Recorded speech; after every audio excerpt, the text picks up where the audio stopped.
यांचं मी मनापासून स्वागत करतो आणि त्यांचं इथे शाल पुष्पहार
धन्यवाद. स्वागताचं स्वरूप आहे पुष्पगुच्छ. यानंतर स्वागत करत आहोत आजच्या कार्यक्रमाचे विशेष अतिथी अखिल भारतीय महानव परिषदेचे अध्यक्ष कवीश्वर कुलाचार्य आचार्य परमपूजनीय पट्टाध्यक्ष महाराजाचार्य महंत श्री विद्वान बाबा शास्त्री श्री क्षेत्र फलटण बाबांचा इथे स्वागत समारंभ साजरा करायचा आहे. काय वाजवा अखिल भारतीय मानव परिषदेचे अध्यक्षांचं इथे इथे बघा काका इकडे समोर.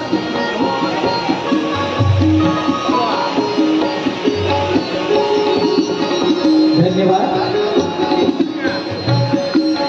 स्वागताचं स्वरूप आहे मानचिन्ह शाल पुष्पगुच्छ. आम्हाला आता स्वागत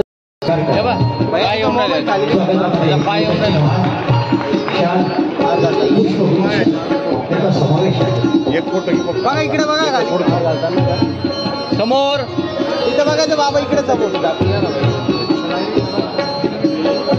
यानंतर स्वागत करत आहोत अखिल भारतीय महानव परिषदेचे उपाध्यक्ष आचार्य परमपूजनीय पट्टाधिकारी महाराजाचार्य आणि अजय बाबा इथे आलेले आहेत. अगत्याने बाबांना धन्यवाद देतो आणि बाबांनी स्वागताचा स्वीकार करावा अशी त्यांना विनंती करतो.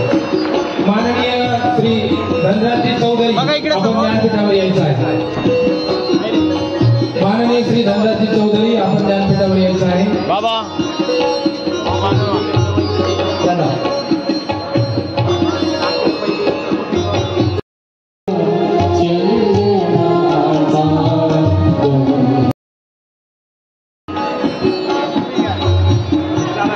श्री गोपाल कृष्ण महाराज की जय. उपस्थिती पाहता टाळ्या फक्त 30 जणांच्या मिळत आहे. उपस्थिती 3000ची आहे. श्री दत्तात्रेय महाराज की जय. श्री चक्रपाणी महाराज की जय. श्री गोविंद प्रभु महाराज की जय. सर्वज्ञ भगवान श्री चक्रधर स्वामी की जय. श्री क्षेत्र गंगापूर बाबांना विनंती आहे बाबांनी या कार्यक्रमाचं प्रास्ताविक करावं.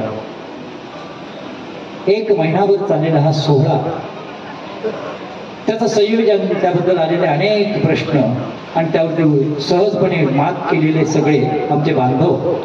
खरोखरच आजचा क्षण सोनियाचा दिन आजी आम्ही पाहिला अशा प्रकारचा आहे. धन्यवाद. दंडक प्रणाम. बाबांना विनंती.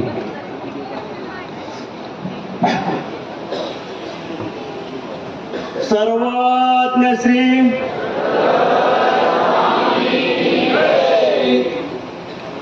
आजच्या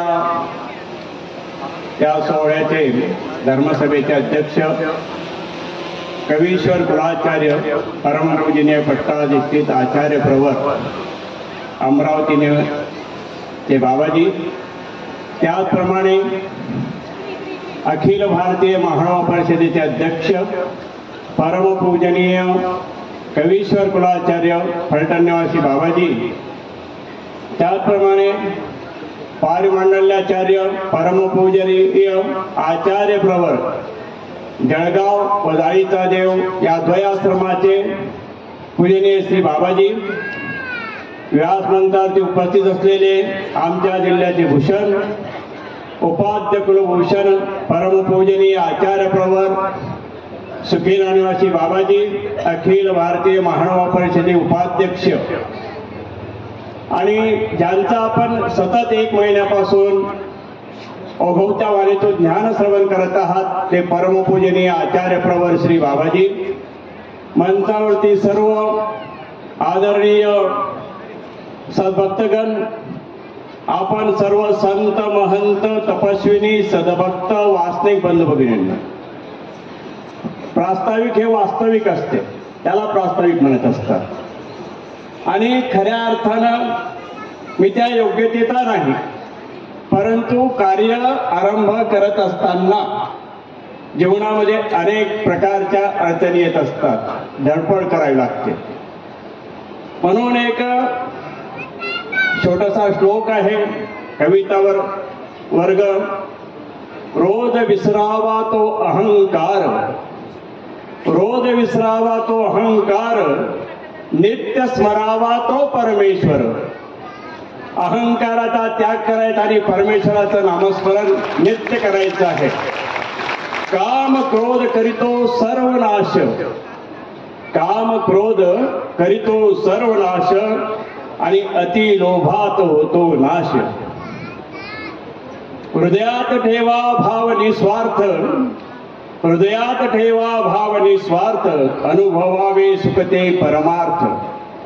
आणि ह्या ज्ञानामृतातून आपण खऱ्या अर्थानं परमेश्वराचं सुख अनुभवत आहोत. आणि ज्या वेळेला आम्ही या कार्याचा आरंभ केला आणि ज्या वेळेला आम्ही घोटीला बाबाजींकडे गेलो, बाबाजींना विनंती केली की आपण पोथी लावायची आहे.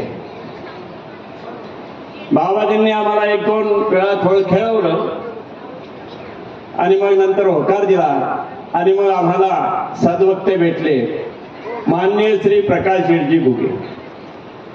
खरोखर जे बोलल ते करणारा मनुष्य आहे. मी आजपर्यंत बरेचसे व्यक्ती बघितले आणि बघत आहोत, बघत राहणार आहे पुढे आपल्या शुभचिंतनाने. ज्या वेळेला शेठ गंगापूरला आले आणि सहज बोलता बोलता आमचे पूजनीय श्री वालेराज बाबाजींनी शेठला विषय मांडला की आपल्याला पोथी घ्यायची आहे. शेठने एका शब्दातच गंगापूरच्या देवाजवळ सांगून टाकला की काही हरकत नाही, तुम्ही नियोजन करा, मी तुमच्या पाठीमागे, जिथं कमी तिथं मी. आणि खऱ्या अर्थानं त्या दिवसापासून आम्ही धावपळीला लागलो. जवळजवळ नियोजन करायला आम्हाला 9 महिने लागले. कार्य घेणं म्हणजे साधी गोष्ट नाही. आणि मग ह्या 9 महिन्याच्या पिरियडमध्ये अनेक अडचणी. काहींनी शेठला सांगितलं तुम्ही कोणाच्या मागे लागले, कार्यक्रम होणार नाही, यांच्याजवळ काही नाही. आम्ही त्यांना एकच उत्तर सांगितलं, आमचा दाता तो परमेश्वर आहे. आमच्याजवळ झोळी दिलेली आहे, आम्ही 10 गावं जास्त झोळी गावाला फिरवू, परंतु कोणाच्या पुढे पदर पसरणार नाही, हात पसरणार नाही. त्या अदृष्टावरती आमचा विश्वास आहे. नियोजन करत असताना सर्व जिल्ह्यातील जेवढेही आश्रम आहेत त्या आश्रमस्थांना भेटलो. 6 मिटिंगी घेतल्या. तुम्ही फक्त उपस्थित राहा, करून घेणारा तो आहे.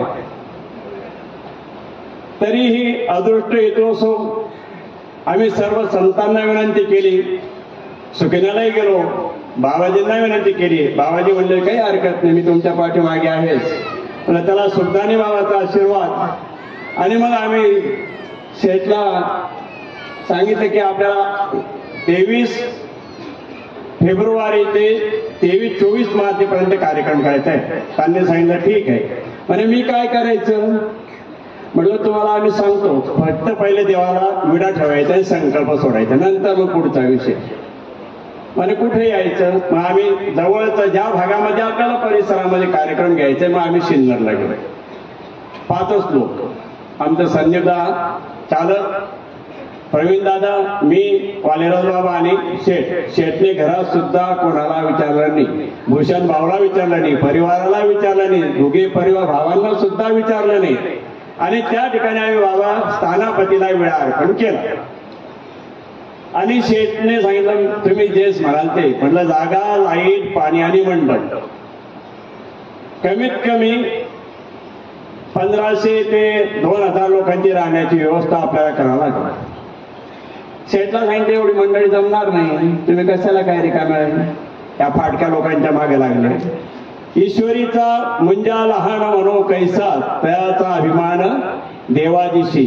अदृष्टावरती जर हेतू ठेवला, श्रद्धा ठेवली, तर परमेश्वर ते कार्य सिद्धीस नेत असतो. हा आमचा अनुभव आहे. आणि कार्याला लागलो, पत्रिका, पोस्टर वगैरे छापले, अनेक गावामध्ये गेलो. बरंच आम्ही पंक्तीसाठी फोन करायचो, साधून ना बरं का, यजमानांना नाही. यजमान माझ्या परिचयातील लोक म्हणतात तो आमचा यजमान, तो टमका यजमान आमचा आहे. माझे कोणी यजमान नाही, माझा तो परमेश्वर हा यजमान आहे, दाता आहे, सर्व काही तो आहे. आणि मग आम्ही प्रत्येकाकडे गेलो. काहींनी हो सांगितलं, काहींनी शब्द दिले, काहींनी नाही सांगितलं. काहींनी सांगितलं की आम्ही तुम्हाला रुपयाची मदत करणार नाही. म्हणलं काही हरकत नाही, कार्यक्रम तर होणारच आहे. आमच्या मागे प्रकाश शेठ उभे राहिले, प्रकाशासारखे. सूर्य जर निघाला नाही तर दिवसभर काही प्रकाश पडत नाही. आणि मग ते ठाकून राहिले, बाबा काही विचार करू नका, कार्यक्रम होईल, जिथे कमी आहे तिथे मी आहे. आणि मग आम्ही कार्याला लागलो. बाबाजींकडे शेठलाही तोपर्यंत बाबांना सुद्धा सांगितलं नव्हतं की कार्यक्रम कुठं आहे म्हणून. बाबाजवळ सुद्धा आम्ही वाचिकाचं केलेलं नव्हतं. मग बाबाजींना सांगितलं की बाबा कार्यक्रम हा कोटम गावाला घ्यायचा आहे. मग बाबा एक दिवस आले, बाबांनी जागा बघितली, इथं ऊस होता शेठचा, संपूर्ण इथून तिथून ऊस होता. शेठनं एका दिवसामध्ये तो ऊस काढला, संपूर्ण जमीन सपाट केली. महिलांचं जो विभागामध्ये तिथे बोरीचे, बाबळीचे सर्व झाडं होते. आणि शेठ कामाला लागला. सतत आम्ही फिरत राहिलो. अशा पद्धतीत हा कार्यक्रम उभा राहिला. आपल्या सर्वांच्या शुभचिंतानं, आचार्यगणांच्या मार्गदर्शनानं, परमेश्वराच्या आशीर्वादानं हा कार्यक्रम आजपर्यंत इथपर्यंत आलेला आहे. आपण सर्वांनी भरभरून आम्हाला प्रेम दिलं. आम्ही तुमची कोणत्याही प्रकारची सेवा करू शकलो नाही. अनेक प्रकारचे शब्द बोललो होतो, परंतु आपण आचार्यश्रींनी सुद्धा कोणताही मनामध्ये वेढा न घेता आपल्याला ज्ञानामृत दिलेला आहे. बाबा नाही म्हणायचो, बाबा उठा, स्टेजवर चला, बाबा उठा, बाहेर बसा, पालखीत बसा. बाबा कुठेही त्यांच्या वयाच्या मनानं नाही म्हणले. म्हणजे इथपर्यंत आम्ही बाबांनाही त्रास दिला, सर्व संतांनाही त्रास दिला, भक्तांनाही काही बोलले असो. तर मी जास्त प्रास्ताविक न लांबवता या ठिकाणी आपलं सर्वांचं शुभचिंतन राहावं, आम्हा सर्वांना आपले मार्गदर्शन लावावं, अशीच उत्तरोत्तर आमच्याकडून घडत राहो. परमेश्वरी चक्रधर चरणी ही सेवा अर्पण करून माझे प्रास्ताविक पद 2 शब्द संपवतो. जय श्री चक्रधर, जय महानुभाव, दंडवत. बाबांच्या प्रास्ताविकातून त्या कार्यक्रमाची झालेली वाटचाल, त्यातले खास खळगे आणि त्याच्यावर केलेली मात आपल्या सर्वांच्या पुढे आहे.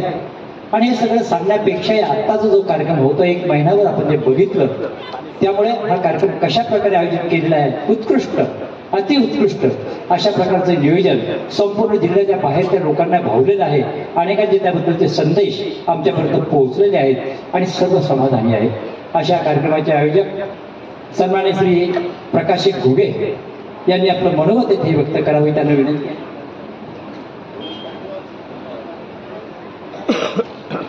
सन्माननीय श्री गोविंद शेठ अग्रवाल, आपण मंचावरती यावं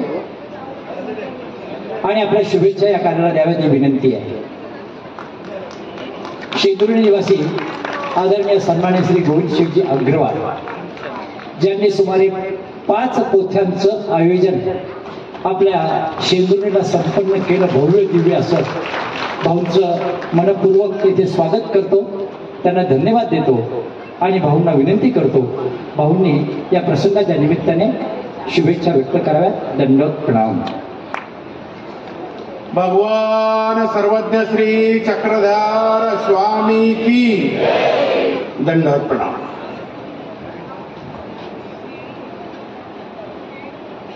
आज आपण या ठिकाणी श्रीमद महावाक्य निर्वचन निरूपण सोहळ्याच्या सांगता समारंभासाठी एकत्र आलेलो आहोत.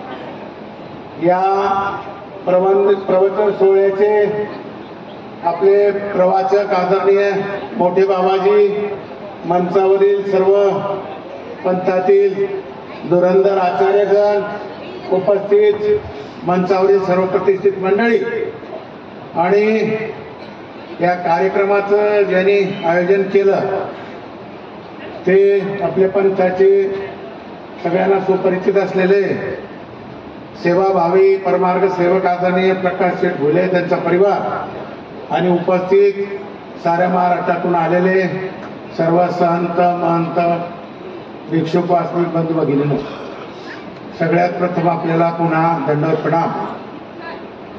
अचानक मला प्रकाश शेठ आपण इथे बोलण्यासाठी उभं केलं. खरं म्हणजे या इतक्या मोठ्या सोहळ्यामध्ये आम्हाला येता आलं आणि 2 शब्द इथे बोलण्याची संधी दिली, त्याबद्दल मी आयोजकांना खूप खूप धन्यवाद देतो आणि स्वतःला खूप भाग्यवान समजतो.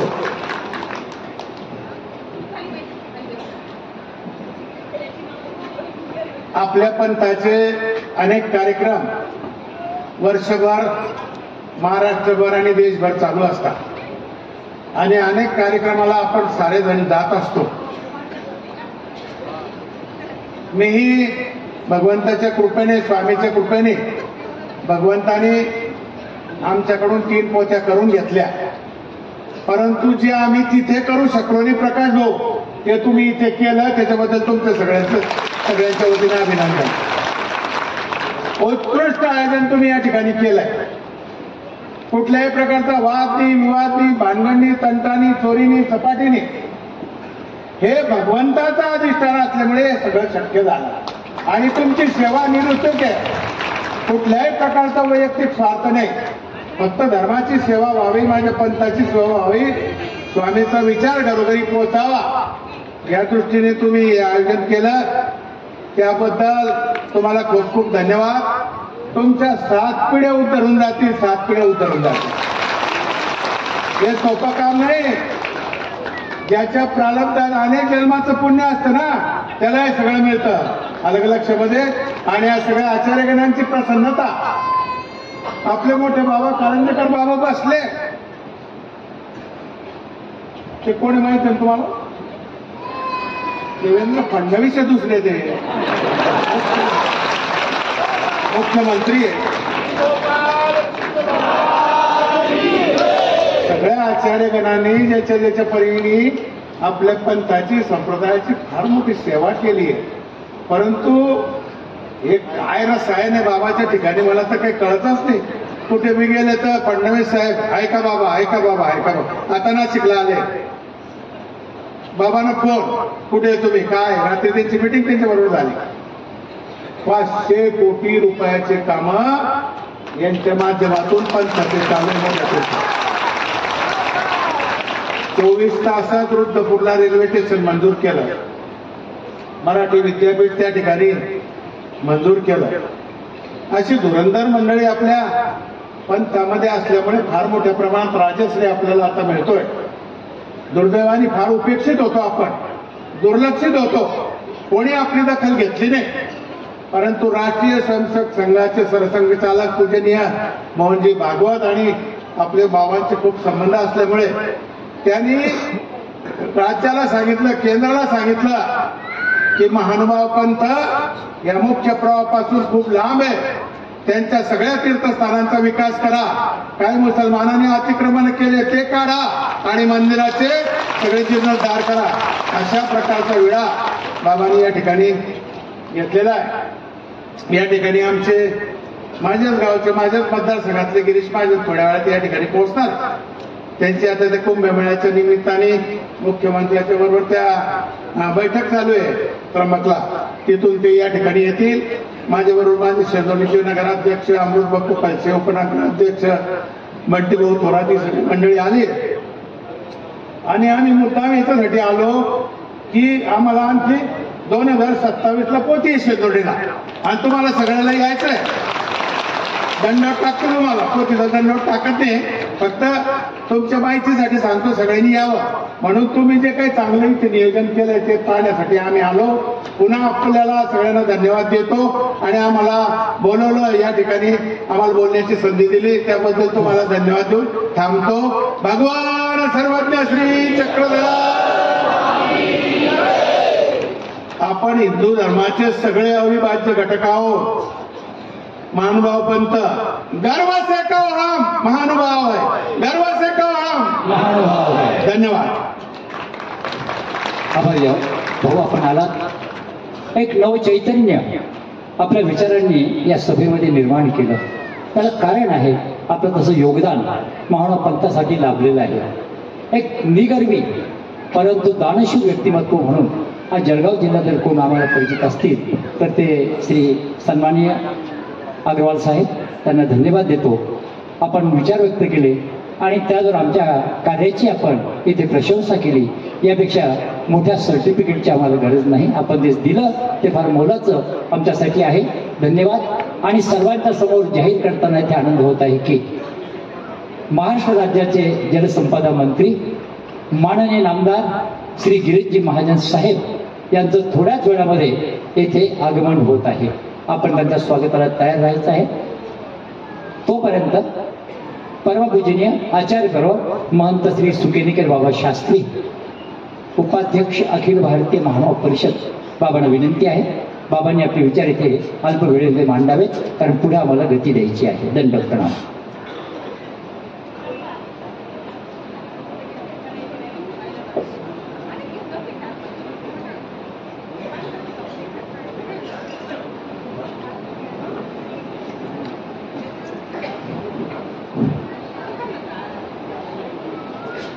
चरण कमल भार मध्य सौंदर्य हृदय निगम सार धीरदोलम अधरा अमृतधारम नेतदा पापहारम स्वरती तटबंधे चक्रपाणी सुवरम सर्वज्ञ श्री चक्रधर स्वामी की.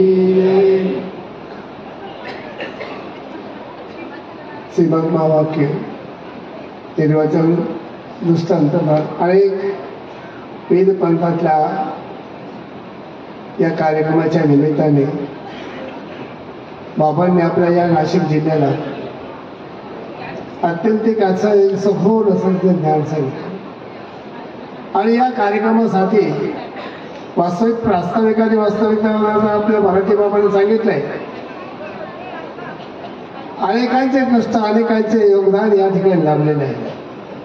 आणि आजचा हा सांगता समारंभ हजारोच्या संख्येने सर्वांच्या साक्षीने सर्वांच्या समोर संपन्न होऊन राहिलेला आहे.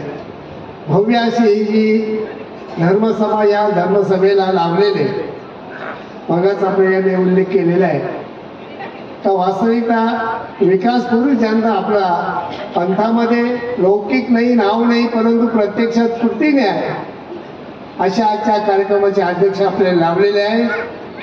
परमपूज्य आचार्य प्रातक स्मरणीय विकास पुरुष ज्याला म्हणले अमरावती आश्रमचे आणि मानकडी आश्रमचे, दोन्ही आश्रमचे आणि पंथाचे संपूर्ण कार्य चालवणारे परमपूज्य आचार्य श्री कारंजेकर बाबा, त्याचप्रमाणे संपूर्ण आपल्या नाशिक अखिल भारतीय महानुभाव परिषदेचे अध्यक्ष, त्याचप्रमाणे आपल्याला लावलेले मानव पंथामध्ये 13 अध्याय त्याच्या मध्ये असलेले पंत श्री करमते बाबा आणि आज उपस्थित असलेले सर्व या ठिकाणी राजकीय सामाजिक क्षेत्राचे सर्व मान्यवर. वास्तविकता या कार्यक्रमासाठी प्रास्ताविकामध्ये आपल्या मराठी बाबांनी सांगितलं सुरुवात कशी झाली आणि शेवट कसा होऊन राहिलेला आहे. चांगल्या कामाकरता अडथळे असतातच, पण ध्येय ज्यांनी आपला मनामध्ये अंतर ठेवलेला आहे आणि मनामध्ये संकल्प ज्यांनी निश्चित दृढपणाने केला आहे, प्रकाश भाऊ जे उभे आहे आणि त्यांचे संपूर्ण बंधू आणि कुटुंब नाते संबंध सर्वांनी एक रूपाने या कार्यक्रमाला वाहून घेतलेले आहे. काय नाशिक जिल्ह्याचं हे भाग्य आहे. आता जवळ बाबांचं जर आपण निरीक्षण केलं, त्यांच्या जीवनाची वाटचाल आपण जर बघितली, आज 94-94 वर्षाचं वय, वास्तविकता खूप भूषणावय नाशिक गेलेलं आहे. हे भूषण आहे. अनेक प्रकारे इथं मोठं वय गेलं, परंतु योगायोगाचं या वयामध्ये बाबांनी एक पंथामध्ये वेगळं रूप आपलं वेगळं आयुष्य निर्माण केलेलं आहे. आणि या माध्यमातून आज या ठिकाणी या कार्यक्रमाचा एक सांगता संबंध म्हणून राहिले. प्रत्येकाने आपल्या जीवनामध्ये नेमकं काय करायचं आहे या शास्त्राचा संबंध संपूर्ण चांगल्या स्पष्ट भाषेमध्ये दृष्टांत देऊन बाबांनी येते. बघा सांगितलं नाही का अनेक प्रकारच्या पोथ्या, परंतु नाशिक जिल्ह्यामध्ये आतापर्यंत झालेल्या ज्या पोथ्या आहेत त्या अजून विसरू शकत नाही, विसरणार नाही. पण बाबाच्या वेगळ्या पद्धतीने आज या कोटमगावला, या कोटमगावचा योग असा की कोटमगावची माती, कोटमगावचा प्रत्येक व्यक्ती प्रत्येक संपूर्ण पवित्र झालेली आहे. साधू संतांच्या रजवाने, साधू संतांच्या स्पर्शाने ही पवित्र झाली आहे. आणि प्रकाश शेठच्या संदर्भामध्ये काय सांगायचंय. प्रकाश शेठ सुरुवातीला ज्या टायमाला एक खंबा रोडाच्या कार्यक्रमाला छोटी सभा झाली, त्या सभेमध्ये त्यांनी सांगितलं काही नाही, अंतकरणामध्ये नामस्मरण केले आहे आणि संकल्प केलेला आहे. सिंहणाच्या महास्थानावरती विडा ठेवलेला आहे आणि तिथून कार्याला सुगदाने बाबाचा सुद्धा या ठिकाणी आशीर्वाद घेतलेला आहे, कृपादृष्टी घेतलेली आहे. गंगापूरला सुद्धा विडा ठेवलेला आहे. अशा या आमच्या नाशिक जिल्ह्यामध्ये असलेली जी स्थान आहे त्या स्थानांच्या समोर जाऊन त्यांनी आपली विनंती त्यांनी विडे ठेवलेले आहे. कार्यक्रम करत असताना बाबांना सुद्धा नंतर सांगितलं का बाबा पोथी घ्यायची आहे. बाबांना सुद्धा असं अचंबित झालं का पोथी कशा पद्धतीने, मग त्यांनी संपूर्ण समजून सांगितलं आणि आत्मविश्वासाने संपूर्ण आजचा हा जो कार्यक्रम आहे संपन्न होऊन राहिलेला आहे. नाशिक जिल्हा जर म्हटलं तर आतापर्यंत पंथामध्ये ज्ञानाच्या माध्यमातून नका आता हळूहळू इतरच चर्चा अशी का नाशिक जिल्हा हा आदिवासी आहे, नाशिक जिल्हा काही गोष्टींना संपन्न आहे, हे लक्षात ठेवा तुम्ही. परंतु त्याचं आकलन झालं नाही, त्या भक्तापर्यंत ज्ञान गेले नाही आणि तिथपर्यंत ते ज्ञान आज जाण्याचा प्रयत्न जवळ 40 वर्षापूर्वीची पाळीला झालेला आहे. परमपूज्य आचार्य श्री बेडकर बाबांचा, त्यानंतर दुसरे आचार्य श्री मोठे बेडकर बाबा लालपाडीला कार्यक्रम झालेला आहे. अशा पद्धतीने ते ज्ञानाचा जर आपण हे दिला तर विसर पडलं जातं आणि म्हणून हे ज्ञान जे आहे सतत पेदत राहावं म्हणून आपल्या सुरुवातीला त्या टायमाला दीप प्रज्वलन करण्यात तमसोमा ज्योतिर्गमय अंधारातून प्रकाशन झाल्याचा हा जो सोहळा जो आहे, हा आजचा दिवस जो आहे हे आपल्याला हे दर्शवित आहे त्या अंधारातून म्हणजे अज्ञानातून ज्ञानाकडे नेणारा पंथ आहे आणि हा प्रतिनिधी पंथ आहे, ज्ञानीवंत पंथ आहे. आणि म्हणून एकाग्री काही लोक म्हणतात का तुमचा पंथ इतका जर मोठा आहे तो मागं का राहिलाय. अरे स्वामींनीच आपला राजमय भाव त्याग केलाय आणि संपूर्ण सगळे दागिने वगैरे काय ऐश्वर एका पंचवटी स्वामीकडे पाहिजे. हे काही गोष्टी अशा आहेत आमच्या वैराग्याचं पंथ त्याचा होता त्यागातून निर्माण होणारं जे आहे आणि हा भोग संपूर्ण त्याग केलेला पंथ आहे. आणि म्हणून त्यागातून भोगातून समोर साध्य होण्याकरता या ठिकाणी आजचा हा जो सोहळा अत्यंत चांगल्या पद्धतीने पार पडलेला आहे. प्रत्येक जणाच्या चेहऱ्यावरती आनंदाच्या लहर आहे. या ठिकाणी माझ्या माता भगिनी आहे, साध्वी आहे, तुम्ही सर्व भक्त आहे आणि ही सर्वांच्या चेहऱ्यावरती अति आनंद. पण काही माणसांच्या विचारातून अशा पद्धतीनं का त्यांना उद्यापासून दिवस जाता सवय राहिली 1 महिना ब्रह्मविद्या शास्त्राचे आपल्या याच्यापासून गेलेलं शास्त्र उद्यापासून काय करायचं. या कुटुंबाला भोगे कुटुंबाला सुद्धा असं वाटेल, चुकल्यासारखं वाटेल हा महिना 2 महिने 4 महिने हे कशा पद्धतीने गेली, हा 1 महिना शास्त्रस्मरण करण्याचा, सेवा करण्याचा मोका मिळालेला आहे. आणि अशाच पद्धतीने या कुटुंबाला म्हणजे प्रकाश भोवने जे घडवून आणलं.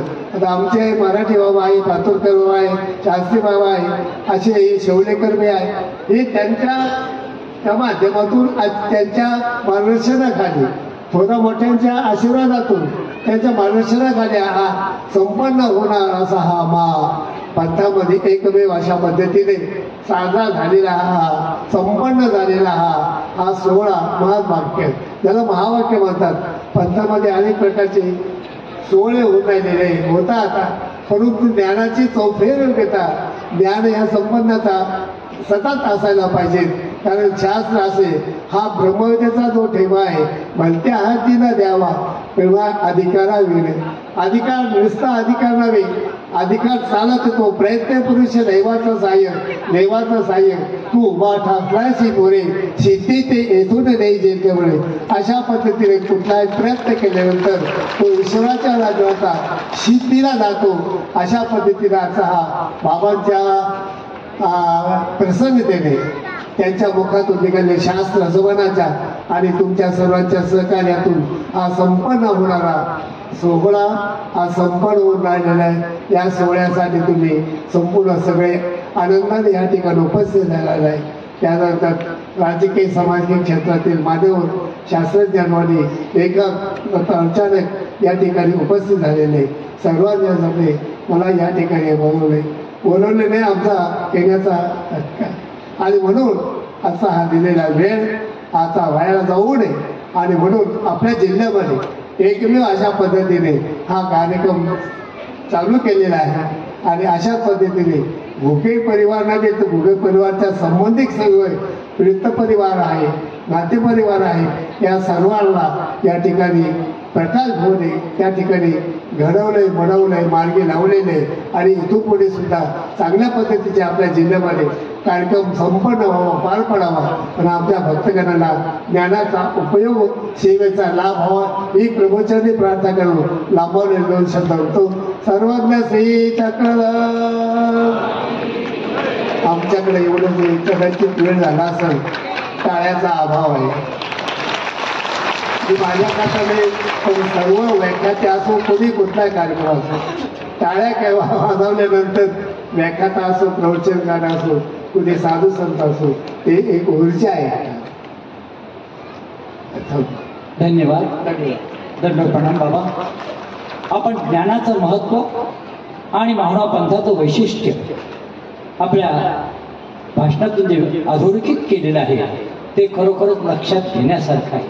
अनेक धर्म संप्रदाय आहेत, भक्ती संप्रदाय आहेत, परंतु ज्ञानावरती आधारलेला असा हा महानुभाव पंथ सातत्याने 900 वर्षापासून त्याची वाटचाल आज सर्व समाजापर्यंत गेलेली आहे. आणि महावाक्य म्हणजे काय, मला एकाने प्रश्न विचारला माझ्या एका सर्वसामान्य मित्राने. अरे म्हटलं महावाक्याचा अर्थ असा आहे की प्रत्यक्ष परमेश्वर अवताराने परमेश्वराचं स्वरूप कसं असतं हे ज्या वाक्यातून सांगितलं, ज्या शास्त्रातून सांगितलं, त्याचं जे वर्णन केलं ते म्हणजे भगवान श्री चक्र स्वामींनी केलेलं परमेश्वर स्वरूपाचं वर्णन. त्याचं नाव आहे महदवाक्य, श्रेष्ठ असं वाक्य. त्याला माझा थोरले प्रकरण. आणि या थोरल्या प्रकरणाचा 1 महिनाभर इथे आपण ज्ञान यज्ञ चालू होता. बाबांनी विचार व्यक्त केले, धन्यवाद देतो. आणि यानंतर आमच्या प्रकाश घोबे यांचे अगदी भावापेक्षाही जवळ असलेले सन्मान्य श्री शिवाजीराव चुंबळे, शिवाजी आप्पा चुंबळे यांचं आगमन झालेले आहे. आज योग असा आहे, आता जे या सभास्थानी संकटमोचक आदरणीय श्री महाजन साहेबांचं आगमन होत आहे. आणि या पार्श्वभूमीवरती खरोखर येथे आमच्या शिवाजी आप्पाने फार मोठा एक परिवर्तनाचा क्षण आमच्या नाशिक जिल्ह्याला दिला. त्यांना धन्यवाद देतो. आणि त्यांनी आपली इच्छा व्यक्त करावेत, या कार्याला शुभेच्छा द्याव्यात, भावाच्या कार्याला शुभेच्छा द्याव्यात अशी आपल्याला विनंती करतो.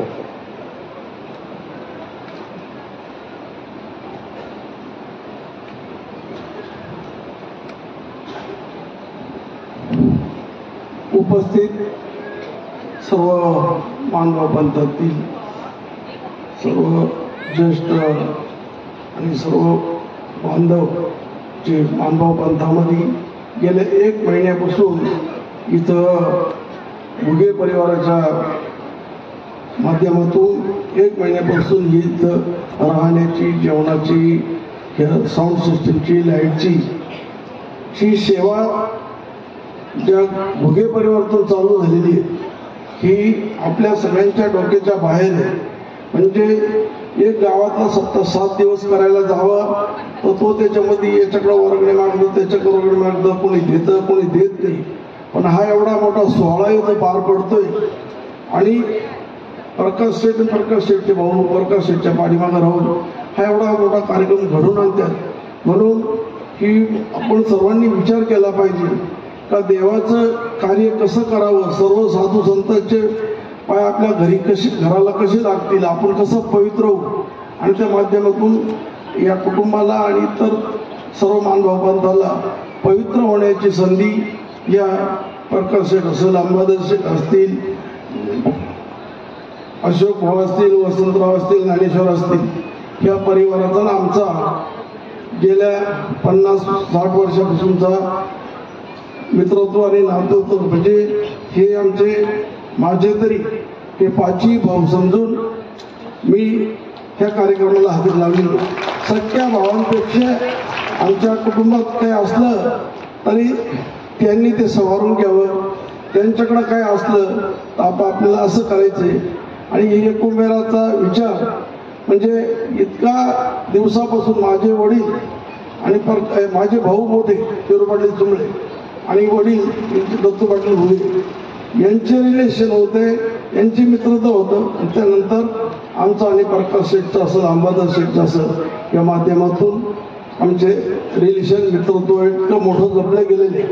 आणि हे कुटुंबाची रिलेशन आमचे ठेवायचं कारण का हे देवाला धर्माला मानणारं कुटुंब आहे.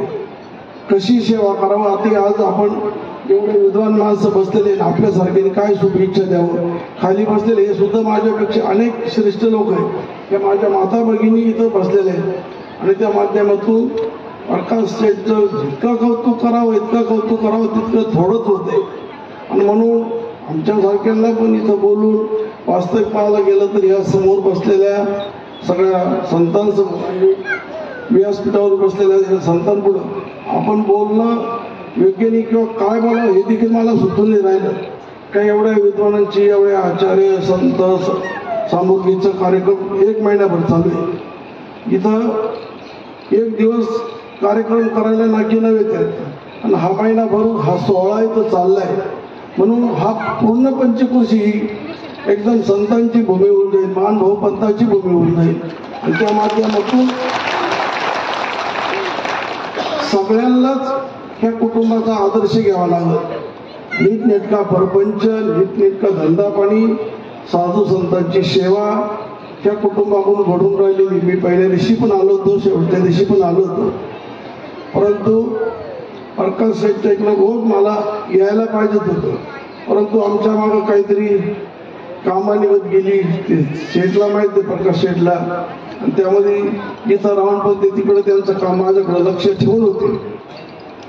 म्हणून आज आम्हाला यायचं म्हणजे जे काय आज घडलंय 2-4 दिवस आपण पेपरला पाहिलं असेल त्यामध्ये या कुटुंबाचा शिवाचा वाटा आहे. नाही आता घडलं ते मी सांगा ते आलो, परंतु त्या घडवण्यामागं सगळे सल्ले असतील ते प्रकाश शेठ भाऊंचे असतील. प्रकाश शेठ आम्हाला काही अडचण आली तरी आम्ही प्रकाश शेठला बोलवतो, आम्ही काय करायचं, कसं करायचं, तू सांग मार्ग काढ. म्हणजे अशा विचाराचं कुटुंब आमचं घराशी इतका जिव्हाळ्याचा संबंध निर्माण झालेला आहे का त्यासाठी मी आता 2-3 दिवस तर प्रकाश शेठ माझी तब्येत बरोबर नव्हती, परंतु मी इथं जर गेलो आणि एवढ्या साधू संतांचे पवित्र झालेल्या भूमी आणि एवढ्याचे आशीर्वाद जर आपल्याला मिळाले तर सगळे दुखणं, दारिद्र्य जे काही असेल ते दूर होण्याचा मार्ग आहे. म्हणून आपल्या दर्शनाचा लाभ या प्रकाश भुगेंच्या माध्यमातून इथं आम्हाला मिळालेला आहे, मला तरी मिळालेला आहे. अशीच मी सगळ्या साधू संतांच्या चरणी प्रार्थना करतो का आपण आमच्यासारख्या कुटुंबांवरती चांगले आशीर्वाद द्याल अशी अपेक्षा व्यक्त करतो. आता प्रकाश शेठच्या ह्या कार्यक्रम सुरू झाल्यानंतर आम्ही काही बाहेर दौरा काढला होता मार्केट कमिटीचे संचालक मंडळाने आम्ही, आणि त्या माध्यमातून फक्त प्रकाश शेट्टी बघून म्हणलं आपण जाळीचा देव तरी बघून आलं पाहिजे. जाळीच्या देवाला गेलो, मग तिथं देवदर्शन केलं, इकडं शेठला फोन केला आणि तिथून आम्ही माहूरगडावर गेलो.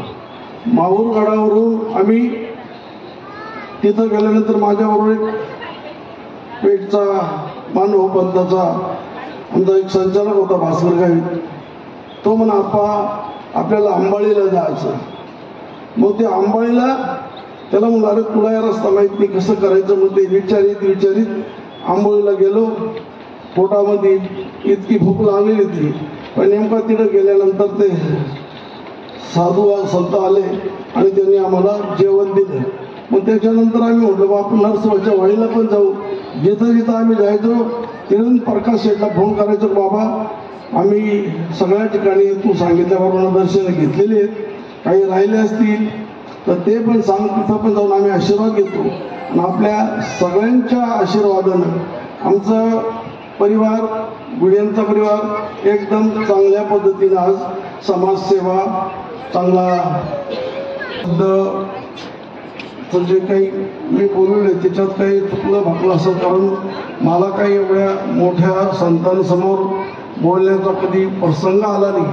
आता गेली तर मी माझी 32 वर्षापूर्वी माझी आई वारलेली, तेव्हापासून आम्ही आमच्या आईवडिलांचा मातृपितृ ऋण सोहळा करीत असतो.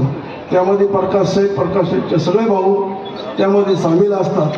आणि त्या मात्र त्याच्या पलीकडं आमच्या गावामध्ये तसे पहिले मानभाऊ पंथाचे जे थापेकर कुटुंब असतील जेवढे गावातले ते सगळे मानभाऊ पंथाचे, परंतु त्यांच्यावर असे जसे आपल्याकडे कार्यक्रमात येऊन त्यांनी जेव्हा विचार ऐकतील तर तेव्हा त्यांच्या हृदयात डोक्यात उजेड पडेल. त्यांनी देखील आमच्या गावच्या वतीनं देखील मी माझे भाऊ हे ते इथं सर्व पूजापाठ करण्यासाठी पाठवले होते. त्या माध्यमातून सगळ्या महाराजांच्या चरणी प्रार्थना करतो आणि आपले आशीर्वाद असेच आमच्या पाठीशी राहो, याच्यातून आम्हाला चांगला मार्ग मिळतो. धन्यवाद भाऊ. आपलं गवळाणे गाव हे खऱ्या अर्थाने महाणा पंथाचं फार जुनं असं अन्वयी असलेलं आणि पंथ परंपरेने पुढे जाणारं गाव आहे.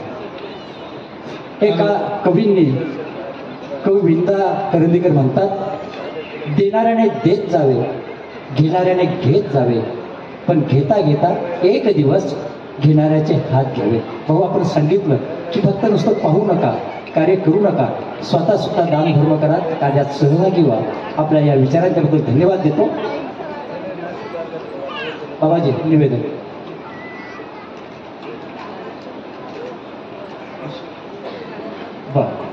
प्रतीक्षा आहे माननीय जलसंपदा मंत्री महाराष्ट्र राज्याचे महाजन साहेबांची. तत्पूर्वी मी दंडवत प्रणाम.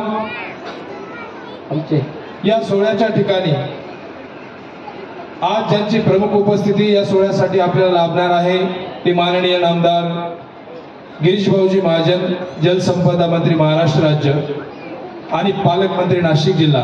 अगदी काही वेळातच त्यांचं आगमन या ठिकाणी होणार आहे.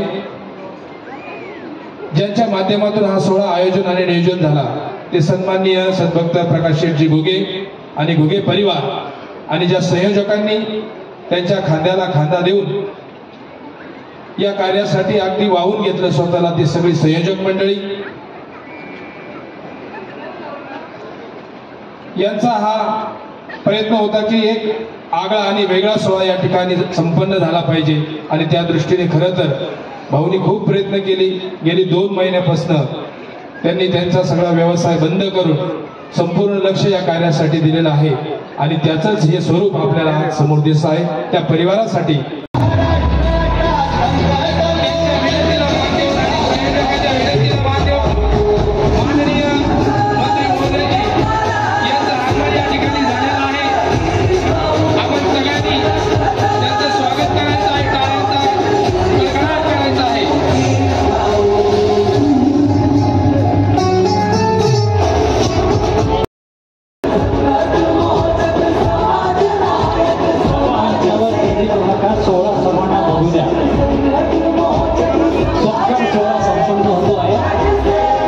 माननीय आमदार श्री गिरीशजी महाजन, जलसंपदा मंत्री, महाराष्ट्र राज्य, मुंबई. आमच्या नाशिक जिल्ह्याचे ते पालकमंत्री आहेत.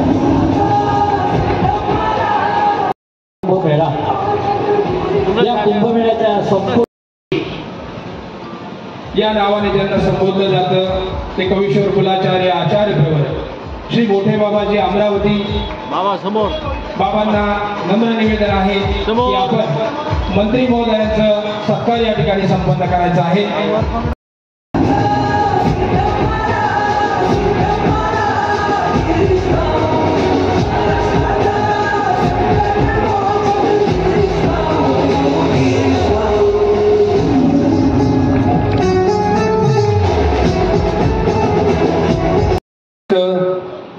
महंत कवीश्वर करंजेकर बाबा खास या कार्यक्रमासाठी आशीर्वाद देणारे उपस्थित असलेले दासुरकर बाबा, सुकेनकर बाबा आणि ज्यांनी 30 दिवस त्यांच्या अमृतवाणीतनं जो आपल्याला संदेश दिला ते आदरणीय पुजदेकर बाबा, सर्व सन्माननीय गुरुजन, संत, महंत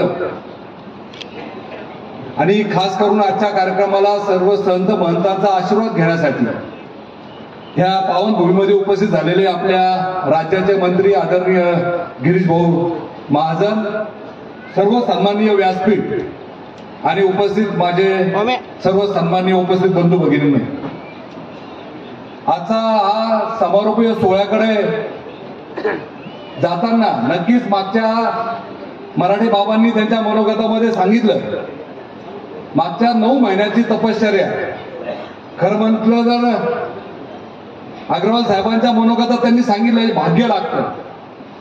कुठलंही पुण्य काम जर का करून घ्यायचं असेल तर देव असं तर कोणालाही संधी देत नाही. घुगे परिवाराला ती संधी दिली आणि घुगे परिवाराने तो धनुष्य पेलला. त्याचं एकमेव कारण एक आध्यात्मिक वारसा असलेलं कुटुंब असल्यामुळे त्यांनी हे धनुष्य पेललं आणि खास करून सर्व महंतांचे त्यांना आशीर्वाद मिळाले आणि त्यांनी एवढं मोठं कार्य त्यांच्याकडे करून घेतलं. मागच्या 30 दिवसामध्ये भाऊ इथे पोथी सुरू आहे आणि सगळ्यात महत्वाचं मोठे बाबा वय वर्ष 94, एकही दिवस खंड न घेता पूर्णपणे या धर्मसभेला त्यांनी संबोधित केलं. आणि खरं म्हणलं ती संत संमेलन आहे. हे संत संमेलनामध्ये साधारण भारत विश्वामध्ये जो काही धर्म जिवंत आहे, जो आपला हिंदू धर्म जिवंत आहे, जो सनातन धर्म जिवंत आहे, त्या धर्मामध्ये विविध पंथ आहे, विविध जाती आहे, विविध विचार आहे, पण या सर्वांना एक संघ बांधून घेणारा एक जर का धागा असेल तो संत हा धागा आहे. आणि आज आपला वारसा जर का आपण बघितला, जर का आपलं रामायण असेल, महाभारत असेल, रामायणापासून बघितलं असेल, संत महंत गुरुजनांना एक मोठं स्थान आपल्या देशामध्ये दिलं गेलेले.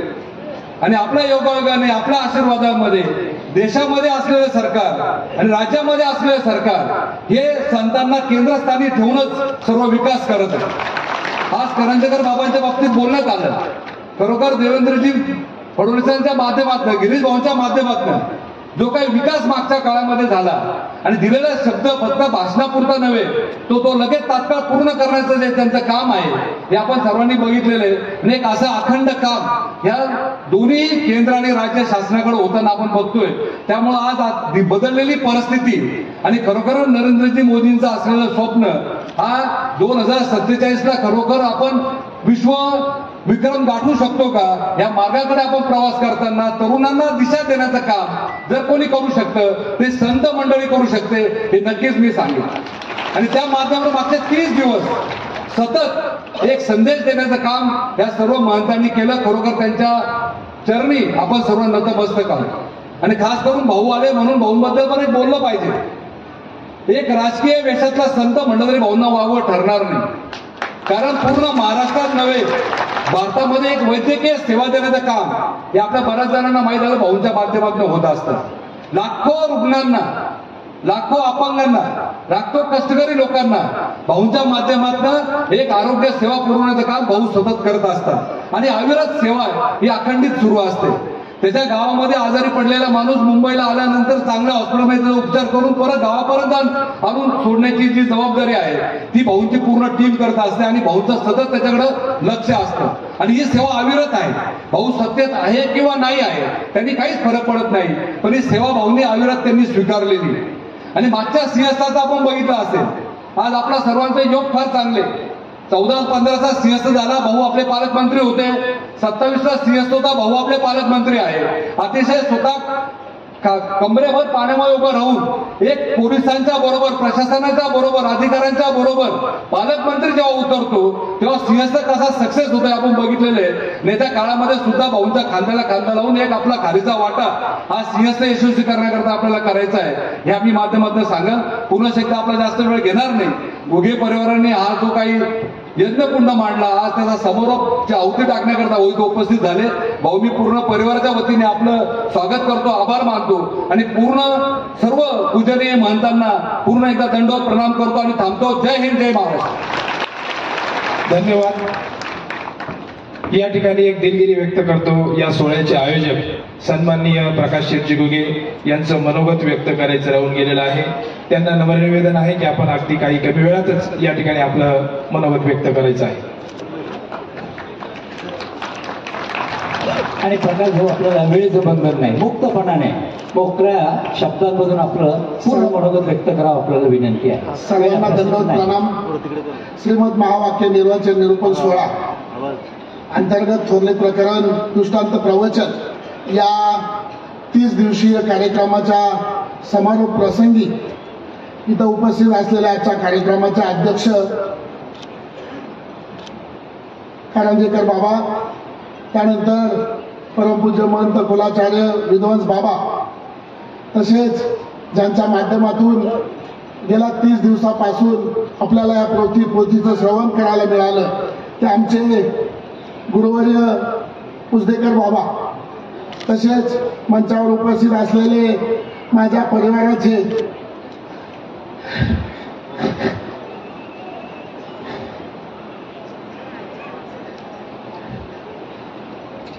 अतिशय जवळून प्रेम करणारे गिरीश भाऊ महाजन. खरं जर म्हटलं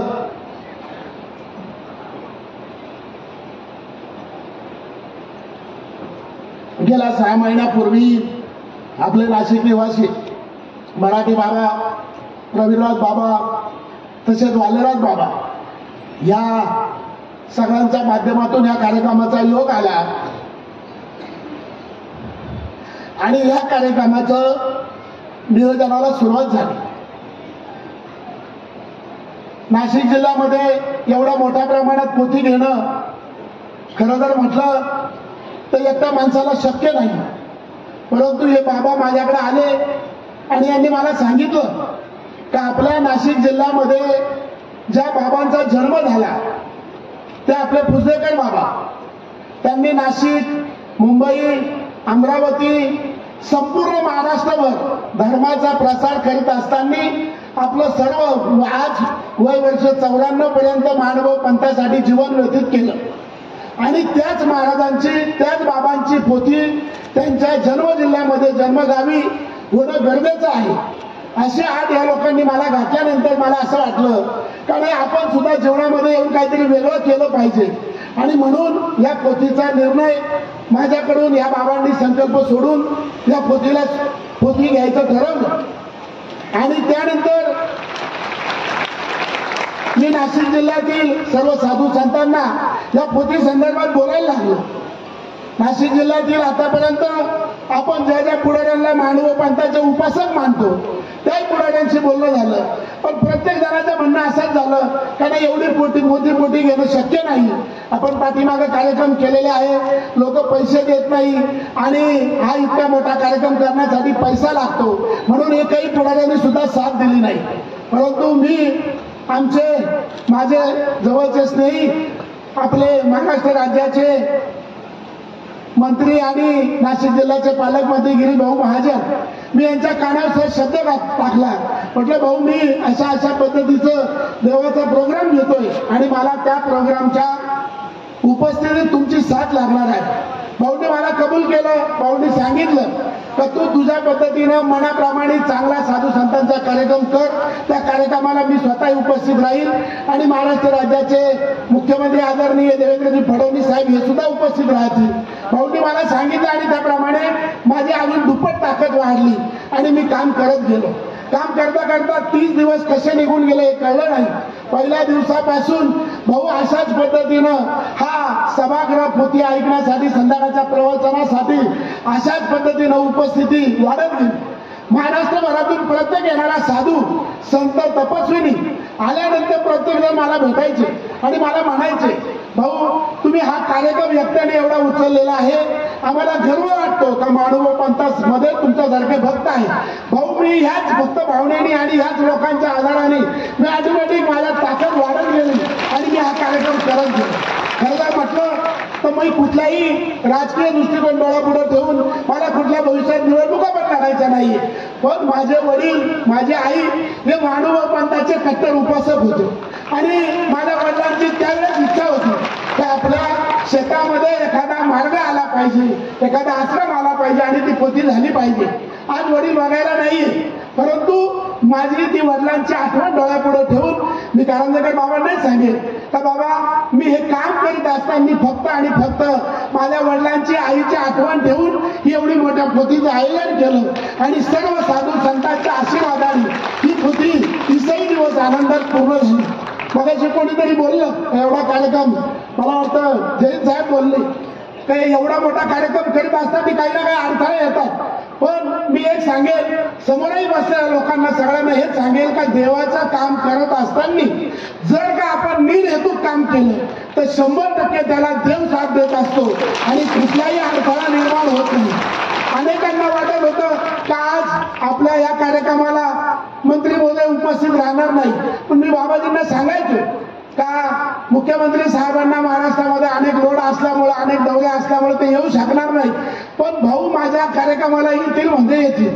आणि मी आज या सगळ्या साधू संतांच्या उपस्थितीत आणि भाऊंनी पण या कार्यक्रमाला हजेरी लावली. मी सर्वांचे मनापासून ऋणी आहे. सर्वांना दंडवत प्रणाम करतो आणि थांबतो. धन्यवाद.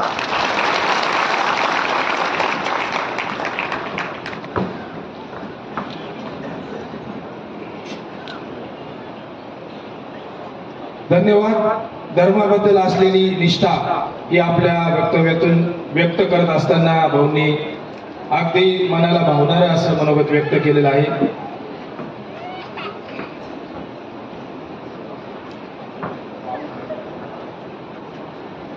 या ठिकाणी एक सन्मान सत्कार होणार आहे. नवनिर्वाचित सभापती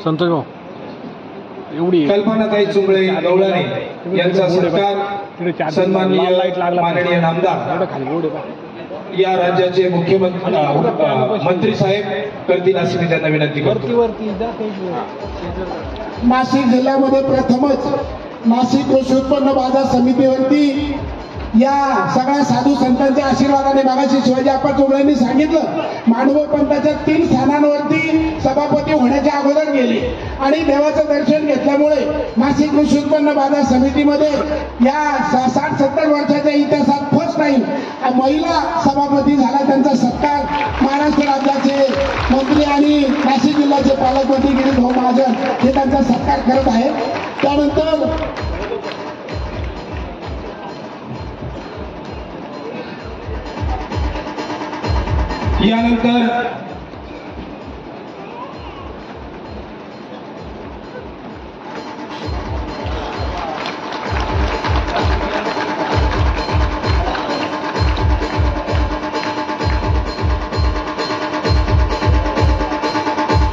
यानंतर सन्माननीय हेमंत आप्पा दात्रक यांचा देखील सत्कार या ठिकाणी संपन्न होत आहे.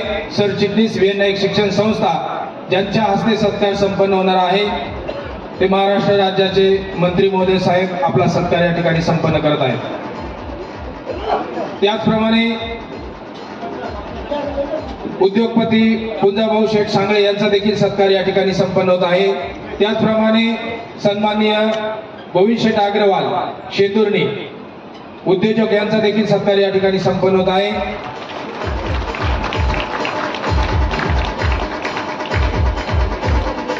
त्याचप्रमाणे सन्माननीय राजेंद्र भाऊ जाई भावे यांचा देखील सत्कार या ठिकाणी संपन्न होत आहे.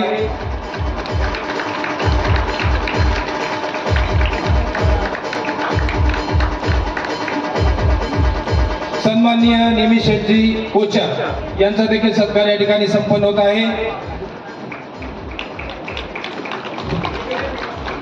सन्माननीय अमलोक शेठ यांचा देखील सत्कार या ठिकाणी संपन्न होत आहे. त्याचप्रमाणे सन्माननीय शिवाजी आप्पा चुंबळे यांचा देखील सत्कार या ठिकाणी संपन्न होत आहे.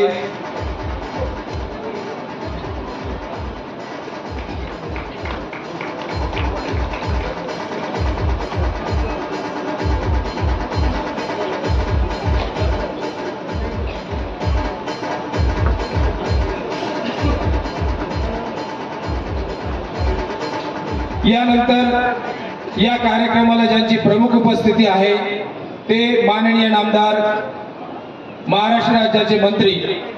आपल्याला नम्र निवेदन आहे की आपण आपलं मनोगत व्यक्त करायचं आहे.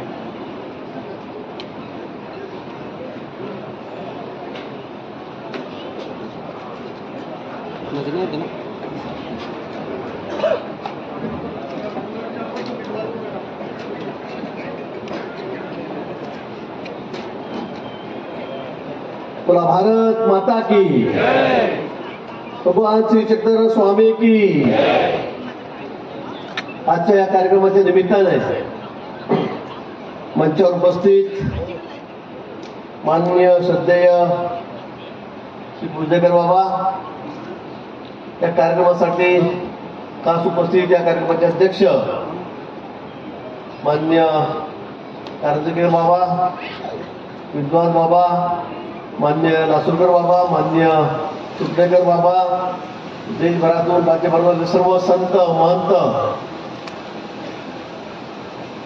आणि भक्तगण, मंचावर उपस्थित सर्व मान्यवर. आता सर्वांची नावं घेत नाही, मुंबईला जायचंय लगेच, उशीर खूप झाला कार्यक्रमाला. त्यामुळे सर्व मान्यवर बंधूंनो आणि भगिनींनो, आज अतिशय महत्वाच्या आणि एका पवित्र कार्याला मला उपस्थित राहताना अतिशय आनंद होतो आहे. खरं म्हणजे आज देवेंद्रजी या कार्यक्रमाला येणार होते. काय 9 तारीख घेतली होती, मी सोबत होतो, पण मुख्यमंत्री आहेत, अचानक कार्यक्रम झाले, उशीरही झाला कार्यक्रम सकाळपासून, आणि त्यामुळे मग त्यांना येता आलं नाही. आणि त्यामुळे त्यांनी मला सांगितलं की तू आता पुढच्या कार्यक्रमाला येऊ नको पुण्याला, तू या कार्यक्रमाला जा. कारण मुख्यमंत्री महोदयाचं महानुभाव पंथावर एवढं प्रेम आहे की मी तुम्हाला शब्दामध्ये सांगू शकणार नाही. इतकं प्रेम. तुमचा कुठलाही कार्यक्रम बाबा या ठिकाणी आहेत, त्याचा एकही शब्द ते बोलत नाही. तुम्ही दिलेलं पत्र सगळ्यांवर त्या ठिकाणी कारवाई. आपल्या धर्माच्या वाढीसाठी, प्रसारासाठी जे जे काही लागेल, 2.5 वर्ष आपलं सरकार होतं, मी ग्रामविकास मंत्री होतो, पर्यटन मंत्री होतो, मला वाटतं कधी एवढा निधी मिळाला नसेल तेवढा निधी या मागच्या 2 वर्षामध्ये आम्ही आपल्या मंदिरांसाठी दिला, धर्मप्रसारासाठी दिला. कधी आपण तपासून बघा, मी तुम्हाला पूर्ण माहिती पण देतो की कोणत्या मंदिराला काय काय दिलं. गोविंद शेट्टी मला आपल्याला सांगितलं असेल, आमच्या शेंदुडीलाच आम्ही 10 कोटी रुपये दिले, गायच्या देवाला आम्ही 20 कोटी रुपये दिले. या ठिकाणी माझ्याकडे काही थोडी लिस्ट पण आहे. म्हणजे आपल्या कार्यक्रमांसाठी कुठे आम्ही आकडता हात घेतला या ठिकाणी नाही. मराठी भाषा आपण बघितलं असेल, विद्यापूर येथे जगातील पहिलं मराठी भाषा विद्यापीठ उभारण्याचा निर्णय घेतला. भगवान श्री चक्रधर स्वामी जयंती शासकीय स्तरावर साजरी करण्याचा निर्णय कधी नव्हतं, हे आपण आपल्या सरकारने, देवेंद्रजींनी हा निर्णय त्या ठिकाणी घेतलेला आहे. गंगातीरच्या दुर्गम भागातील समर्थ चक्रधर स्वामीच्या चरणांकित स्थानाला मुख्य रस्त्याला जोडण्यासाठी अष्टशताब्दी मार्ग म्हणून जवळपास 234 कोटी रुपये आपण त्या ठिकाणी दिले, देवेंद्रजींनी त्या ठिकाणी दिले. श्री क्षेत्र विद्यापूर, मोर्शी, अमरावती येथे 25 कोटी रुपये त्या ठिकाणी त्याच्या कामासाठी या ठिकाणी दिलेले आहेत. श्री क्षेत्र पंचाळेश्वर, गेवराई, बीड जवळपास 8 कोटी रुपये दिले. क्षेत्र पोईचा देव, कोळेवाडी, बीड येथे जवळपास 5 कोटी रुपये दिले. श्री क्षेत्र जाळीचा देव, भोकरदला 24 कोटी रुपये, 24 कोटी रुपये त्या ठिकाणी दिले. गोविंद प्रभू देवस्थान, विष्णूर, वर्धा येथे 18 कोटी रुपये दिलेत. आणि छोटे मोठे 5-10 कोटी तर मी अनेक ठिकाणी तुम्ही पत्र दिलं तसे आपण लगे. मला वाटतं इतक्या मोठ्या प्रमाणात निधी आपल्याला कधी मिळाला नसेल, कोणी कोणी दिला नसेल, कोणत्या सरकारने दिला नसेल, पण देवेंद्रजींचं तुमच्यावर भारी प्रेम आहे. मी कधी कधी म्हणतो की आपण किती द्यायचे, फक्त माधव पथाला इतके पैसे द्यायचे का? मी कधी कधी म्हटलं मागच्या काळामध्ये तुम्हाला काही सांगू नको, सही कर गुपचूप देऊन टाक त्यांना. म्हणजे मला सुद्धा अगदी कान धरून त्यांनी मला किती वेळा सांगितलं की तू इथे कमी पडू द्यायचं नाही, कारण हे सगळे आपली माणसं आहेत, आपली माणसं आहेत. धर्म घडवण्याचं काम ही सगळी मंडळी या ठिकाणी करते, मानवामध्ये करतायत, आणि म्हणून त्यांना कुठेही कमी पडता कामा नये हे मुख्यमंत्री महोदयांनी मला वारंवार या ठिकाणी सांगितलं. भगवान चक्रधर स्वामींची सगळी शिकवणूक आपण आत्मसात करतात, माणसामध्ये जनजागृती करण्याचं काम करतात, समाजाला जोडण्याचं काम आपण करतात. एवढं मोठं काम आज कोण करतं? आपल्याला माहिती आहे धर्माच्या नावाखाली काय काय चाललेलं आहे, किती काय काय चाललेलं आहे. किती लोक मोठे मोठे बाबा लोक आज जेलमध्ये बसलेले आहेत. ढोंगीपणाचा हा म्हटलं आलेला आहे सध्याच्या मागे. किती ढोंगी तयार झाले, काय काय ते पराक्रम पूर्ण आतमध्ये गेले. 4-5, 5-5, 10 वर्ष झाले, अनुयायी लाखोच्या संख्येत झाले, पण सगळं ते पितळ उघडं पडलं, ते आज जाऊन बसले. पण जे खरं सोनं असतं ते खरं सोनंच असतं, खरं सोनं खरं असतं. त्याला तुम्ही किती गरम करा ते उजळून निघतं, ते काळं पडत नाही. तसं आपलं मानवापंथ हा धर्म आहे की तो कितीही काही झालं तर ते उजळून निघतोय. आणि सर्व धर्माचं काम, समाजाला जोडण्याचं काम आपल्या मानवापंथाच्या माध्यमातून या ठिकाणी होत आहे, आणि याचा मला निश्चित अभिमान आहे, आनंदही आहे. आणि म्हणून आपल्याला याची कल्पना असेल की सध्या देशामध्ये काय चाललेलं आहे, राज्यामध्ये काय चाललेलं आहे. याचं चांगलं आहे की प्रकाश भाऊ सारखे कार्यकर्ते आहेत. प्रकाश भाऊंनी 6 महिने झाले इतका आग्रह धरला आमच्याकडे, 10 वेळा ते मुंबईला आले असतील. माझी तारीख मुख्यमंत्री महोदयांनी सांगितलं होतं, दुसरं त्यात येऊ शकले नाही, पण माझ्यावर जबाबदारी टाकली. पण एवढा मोठा कार्यक्रम मी स्वतः कार्यक्रम घेतोय, पण तुम्ही स्वतः कसे काय घेताय? तो म्हणे मी महिनाभराचा हा पोथीपूजनाचा वाचनाचा कार्यक्रम हा स्वतः मी घेतोय, स्वतः सगळा खर्च करतोय. अशी समाजामध्ये माणसं फार कमी असतात की स्वतःच्या खर्चाने स्वतः खर्च करून एवढा मोठा कार्यक्रम प्रकाश भाऊंनी या ठिकाणी घेतला. धर्मजागृत करण्याचं काम त्यांनी या ठिकाणी घेतलेलं आहे, आणि म्हणून मी आपल्या सर्वांच्या वतीने, मुख्यमंत्री महोदयाच्या वतीने त्यांचं मनापासून अभिनंदन या ठिकाणी करतो. चांगला का तर म्हणजे त्याचा कुठे आपल्या राजकीय हेतू नाही आहे. अनेक लोक आता आम्ही पण काय करतो, निवडणुका आल्या की बोलूया बाबांना, बोलू इकडे 2 लाख येतात, तिकडे 4 लाख येतात, शिवपुराण वाचतो, कुठे काय करतो, कुठे हनुमान पुराण वाचतो, आम्ही वाचत असतो. पण आमचा राजकीय हेतू असतो. 2-4-5 लाख लोक आले की आम्हाला त्याचा फायदा होतो. पण प्रकाश भाऊचा कुठलाही राजकीय हेतू त्याच्यामध्ये नाहीये, त्यांना तिकीट नाहीये, त्याला कुठल्या तिकीट नको आहे. पण त्यांनी हा कार्यक्रम हा काही कुठल्या राजकीय कुठल्या समोर ठेवून हा कार्यक्रम घेतलेला नाही, तर एका पवित्र भावनेने त्यांनी हा कार्यक्रम घेतलेला आहे. त्यांची धर्माविषयीची जी आज मी बघतो त्यांना जी चळ आहे ती खरं म्हणजे मी शब्द सांगू शकत नाही. गेल्या वेळेला मी आलो त्यावेळेला त्यांचा आग्रह किती असायचा, आताही असायचा.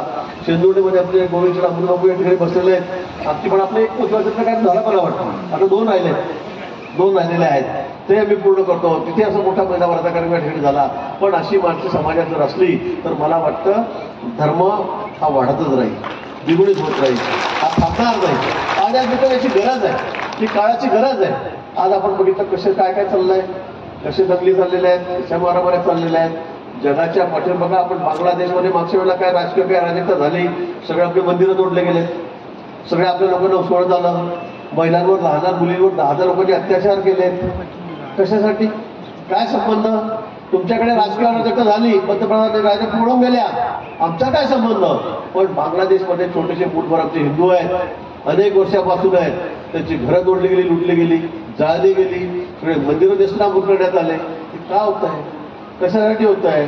आणि म्हणून मला असं वाटतं की जगाच्या पाठीवर हिंदू म्हणून आपल्याला एकच राष्ट्र आहे, एकच देश आहे, तो आहे हिंदुस्थान आहे, हा भारत आहे.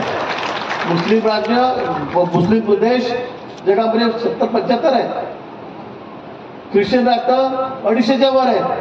पण आपल्याला हिंदूंना फक्त एकच हिंदुस्थान, त्याशिवाय दुसरा पर्याय आपल्याकडे नाही आहे. आणि म्हणून आपल्याला सगळं राष्ट्र मोठं करायचं असेल, त्याला जर विश्वगुरू करायचं असेल तर असे कार्यक्रम झाले पाहिजे, धर्मजागरणाचे कार्यक्रम झाले पाहिजे. लोकांना धर्माविषयी प्रेम आकर्षण निर्माण झालं पाहिजे. आणि आता आजकाल टीव्हीच्या युगामध्ये आपण बघतोय काय लहान मुलांना सुद्धा अगदी 4-3 वर्षाचा मुलगा असा जेवण सुद्धा तो मोबाईल सर दाखवल्याशिवाय करतो का? नाही करत. म्हणजे मी माझ्यापासून सांगतो, मलाही नात आहे नातू आहे, पण त्यांना सुद्धा मोबाईल दाखवल्याशिवाय जेवतच नाही. आणि मग आम्ही कधी शिकवणार आहोत, ते कधी शिकणार आहेत? आणि म्हणून मला असं वाटतं की आपल्या माध्यमातून इथं साधू संत या ठिकाणी बसलेले आहेत, सगळी मंडळी मोठी बसलेली आहेत, त्यांच्या माध्यमातून आपल्या माध्यमातून हे धर्म जागरणाचं काम या ठिकाणी करणं ही काळाची गरज झालेली आहे. काळाची गरज आहे. अन्यथा आपल्यावर तर सगळेच चतुराष्ट्रात टपून बसलेले आहेत.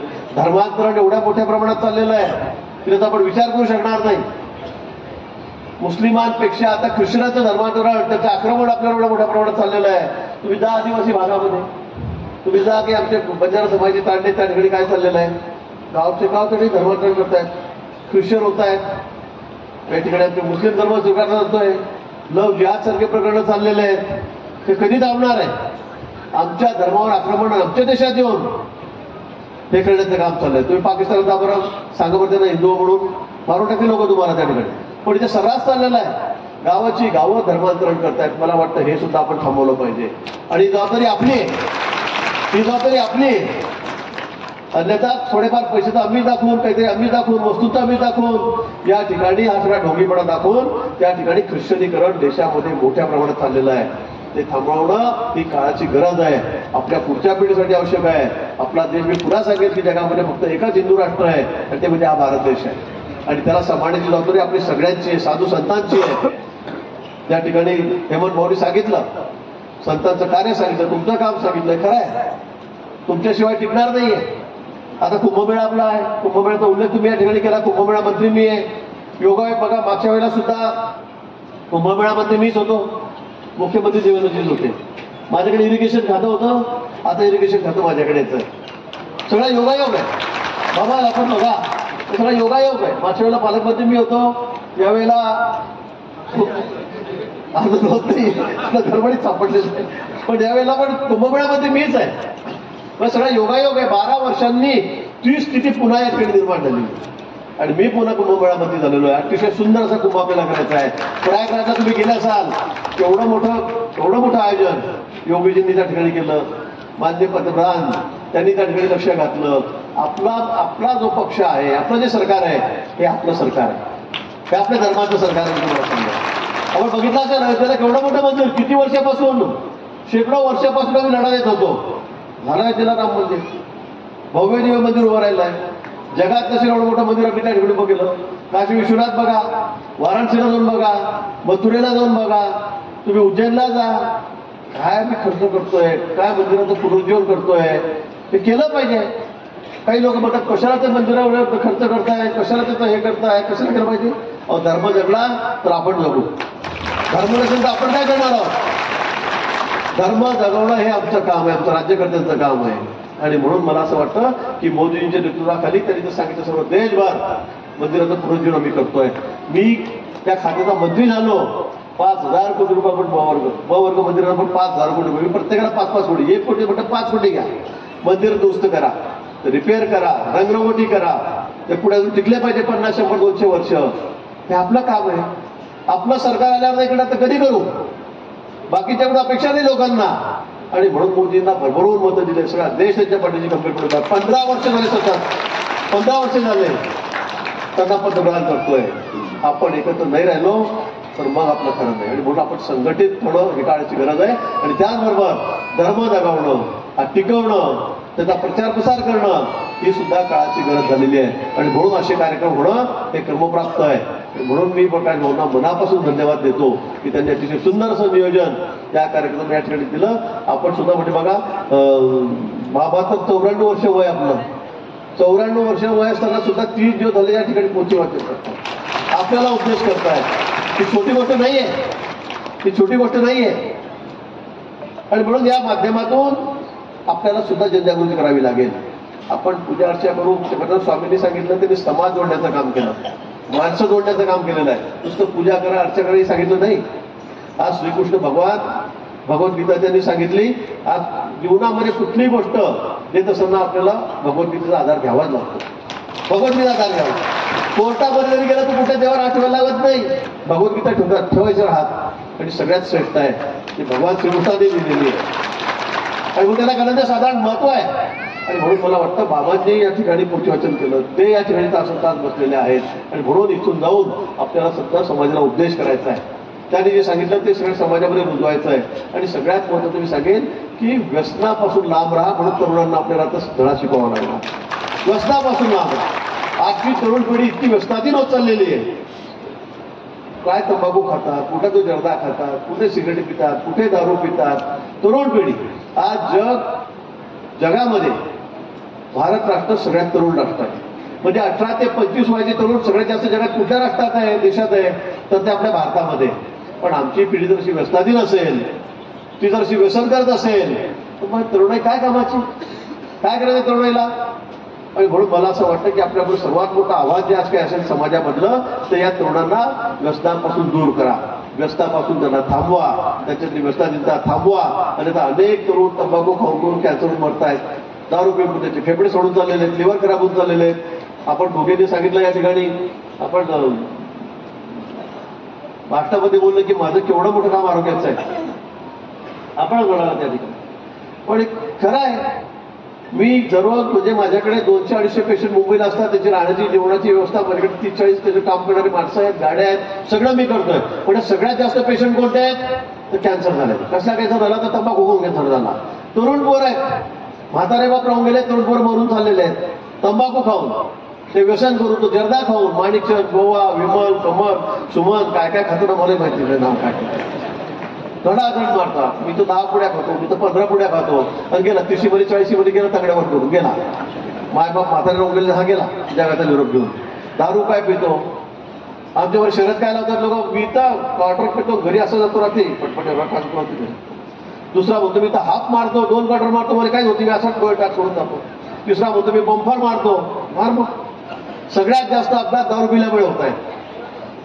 मरून चाललेत पोर, काय कामात, घरी बायको आहेत, लहान पोरं उघड्यावर पडले आहेत, म्हातारे आईबाप पडले आहेत, आणि तुम्ही दारू पिऊन तगड्यावर करून मरता.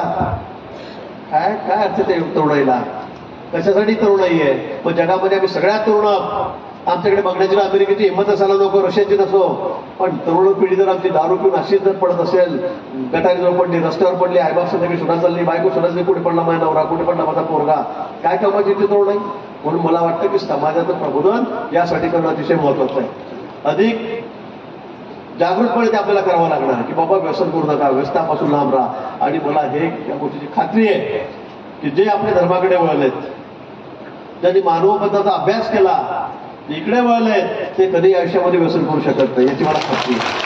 ते मांस मच्छी खाणार नाही, ते दारू पिणार नाही, ते मी अनुभवलेलं आहे, हे मी बघितलेलं आहे. आणि म्हणून मला वाटतं की ही जबाबदारी स्वीकारणं ही काळाची गरज आहे, ती आपण स्वीकारावी. या देशाला आपल्याला मोठं करायचं आहे, जगामध्ये नंबर 1 व्हायचं आहे, महासत्ता व्हायचं आहे, विश्वगुरू व्हायचं आहे.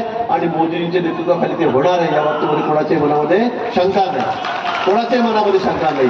आणि त्यासाठी आपण सर्वांनी कटिबद्ध व्हावं, जेवढीच अपेक्षा मी आपण या ठिकाणी करतो. प्रकाश भाऊचं सुंदर आयोजन कार्यक्रमाचं आपण या ठिकाणी केलं. मला खरं कुठे माझ्या पाठीशी उभे आहेत बघा, आपण सुंदर असं आयोजन या ठिकाणी कार्यक्रमाच्या ठिकाणी केलं. खूप मेहनत परिश्रम आपण या ठिकाणी घेतले, त्याबद्दल मनापासून मी आपलं खरं म्हणजे अभिनंदन करून आभारही मानतो की आमचंच काम, धर्मजागरणाचं काम आपण आपल्या माध्यमातून या ठिकाणी केलेलं आहे. त्याबद्दल सर्वांच्या वतीने आपले खूप खूप आभारही मानतो, अभिनंदन करतो. आपल्या सर्वांना मनापासून शुभेच्छा देतो. कुंभमेळा आपला या ठिकाणी आता 27 1.5 वर्ष राहिलेलं आहे, त्याची तयारी मी करतो. आपलं सर्वांचं योगदान त्यासाठी लागणार आहे. प्रयागराजला सुंदर कुंभमेळा झाला, 60 कोटी लोक त्या ठिकाणी आले. आणि म्हणून नाशिकचा कुंभमेळा यावेळेला मोठा होणार आहे. गेल्या वेळेपेक्षा 3-4 गर्दी या ठिकाणी होणार. म्हणून आपली जबाबदारी मोठी आहे. आपण सर्वांनी आम्हाला त्यासाठी मदत करावी, सहकार्य करावं, एवढीच अपेक्षा मी या ठिकाणी करतो आणि थांबतो. जय हिंद, जय महाराष्ट्र.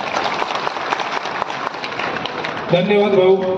आपण या ठिकाणी जे मनोगत व्यक्त केलं, व्यसनापासून दूर राहण्याचा संदेश दिला. महानुभाव पंथाने गेले कित्येक वर्ष हाच प्रचार आणि प्रसार केलेला आहे की माणसाने व्यसनाच्या अधीन होऊ नये. धर्मजागृतीचा काम करत असणारा महानुभाव पंथ आणि तसेच आपण या मनोगतामध्ये व्यक्त केलेल्या त्या भावना, या दोन्हीची सांगड बसते. आणि म्हणून या शासनाची आणि पंथाची एक जवळची एक भावना निर्माण झालेली आहे आणि आपण जी खंत व्यक्त केली की नाशिक जिल्ह्याचं पालकमंत्रीपद थोडं डळमळीत आहे, आम्ही सर्व संत मंडळी आपल्यासाठी सर्वज्ञ श्री चक्रधरांना प्रार्थना करू की ते नाशिक जिल्ह्याचं पालकमंत्रीपद हे आपलंच आहे आणि आपल्यालाच मिळणार आहे. दंडवत प्रणाम. यानंतर कवीश्वर कुलाचार्य अखिल भारतीय महानुभाव परिषदेचे अध्यक्ष परमपूज्य महंत फलटण निवासी मोठे बाबाजी, आपल्याला विनंती आहे आपण आपलं मनोगत व्यक्त करायचं आहे.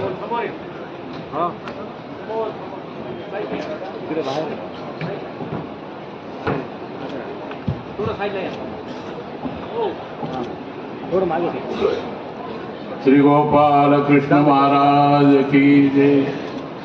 आज या ठिकाणी श्रीमद महावाक्य निर्वाचन सोहळा आणि दृष्टांत प्रवचन याचा समारोपीय सोहळा संपन्न होत आहे. आणि गेली 1 महिनाभर ज्या बाबांनी आपल्याला उपदेश केला ते आदरणीय गोठीचे बाबाजी, त्याचबरोबर या संपन्न होणाऱ्या कार्यक्रमाचे अध्यक्ष आदरणीय श्रद्धेय महंत श्री कारंजेकर बाबाजी, आदरणीय लासोडकर बाबाजी, अखिल भारतीय मानव परिषदेचे उपाध्यक्ष सुकेनीचे बाबाजी व या ठिकाणी खास करून या कार्यक्रमाला संपन्न उपस्थित राहिलेले महाराष्ट्राचे मंत्री गिरीश भाऊजी.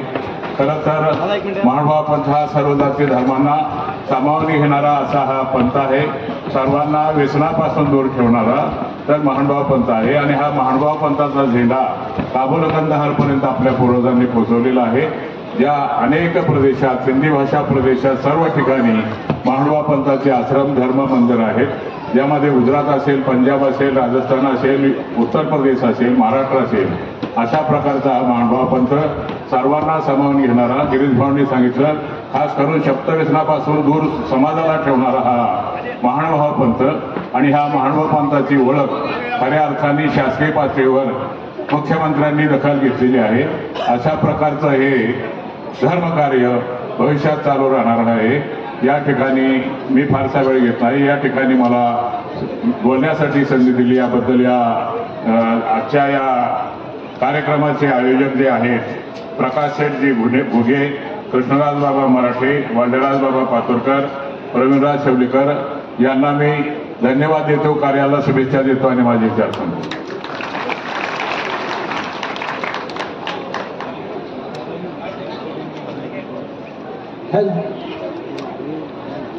ग्रंथ प्रकाशन सोहळा इथे आयोजित करण्यात आलेला आहे आणि त्यानंतर आपण समारोपीय सभेकडे वाटचाल करणार आहोत. ग्रंथ आहे पूजनीय श्री राजधर दादा पुजनेकर यांनी तयार केलेला. ग्रंथाचं नाव आहे 3 अवतारों का लीला चरित्र. भाई और बहनों, हमारे देव कृष्ण पंथ में यानी महानुभाव पंथ में जितने महाराष्ट्र के लोग हैं उतने ही उत्तर हिंदुस्तान के लोग समाविष्ट हैं. उनकी धर्म भाषा मराठी है लेकिन व्यवहार की भाषा हिंदी है, इसलिए उन्हें हिंदी की जो जानकारी है वो ज़्यादा है और इसलिए महानुभाव पंथ की जानकारी देने के लिए उस ग्रंथ का विमोचन यहाँ मैं आज के प्रमुख अतिथि आणि महाराष्ट्र राज्य के जलसंपदा मंत्री माननीय श्री गिरीश जी महाजन साहब आपसे करबद्ध प्रार्थना करता हूँ, आप अपने हाथ से इस ग्रंथ का विमोचन कीजिए और इस हिंदुस्तानी लोगों के लिए भी भगवान श्री चक्र स्वामी, श्री गोविंद प्रभु महाराज, श्री चक्रवाल प्रभु महाराज इनका चरित्र ज्ञात हो जाए. इस ग्रंथ के लेखक है जिन्होंने मराठी में भी लीला चित्र का भाषांतर किया है, ऐसे राजेंद्र जी पुस्तेकर, इन्होंने इस ग्रंथ का निर्माण किया है 3 अवतारों का लीला चरित्र. और ये ग्रंथ आपको अभी ग्रंथ विक्रेता पर उपलब्ध है, आप जरूर खरीदिए और अपने हिंदी भाषिकों को दे दीजिए. धन्यवाद. दंडवत प्रणाम. यानंतर या कार्यक्रमाचे अध्यक्ष कवीश्वर कुलाचार्य, महानुभाव पंथाचे विकास पुरुष परमपूज्य महंत कारंजेकर बाबाजी अमरावती, आपल्याला नम्र निवेदन आहे, आपण आपलं मनोगत व्यक्त करायचं आहे.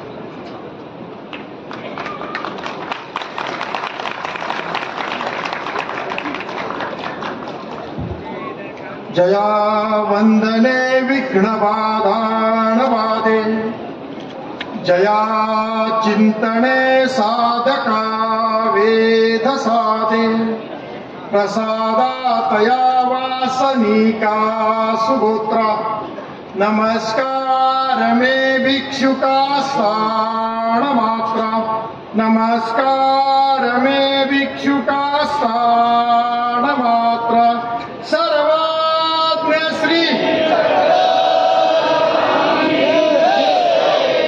श्रीमद महावाक्य निर्वचन निरूपण सोहळा अर्थात थोरले प्रकरण आणि दृष्टांत प्रवचन या महिनाभर चाललेल्या कार्यक्रमाचा समारोपीय समारंभ आज या ठिकाणी संपन्न होतो आहे.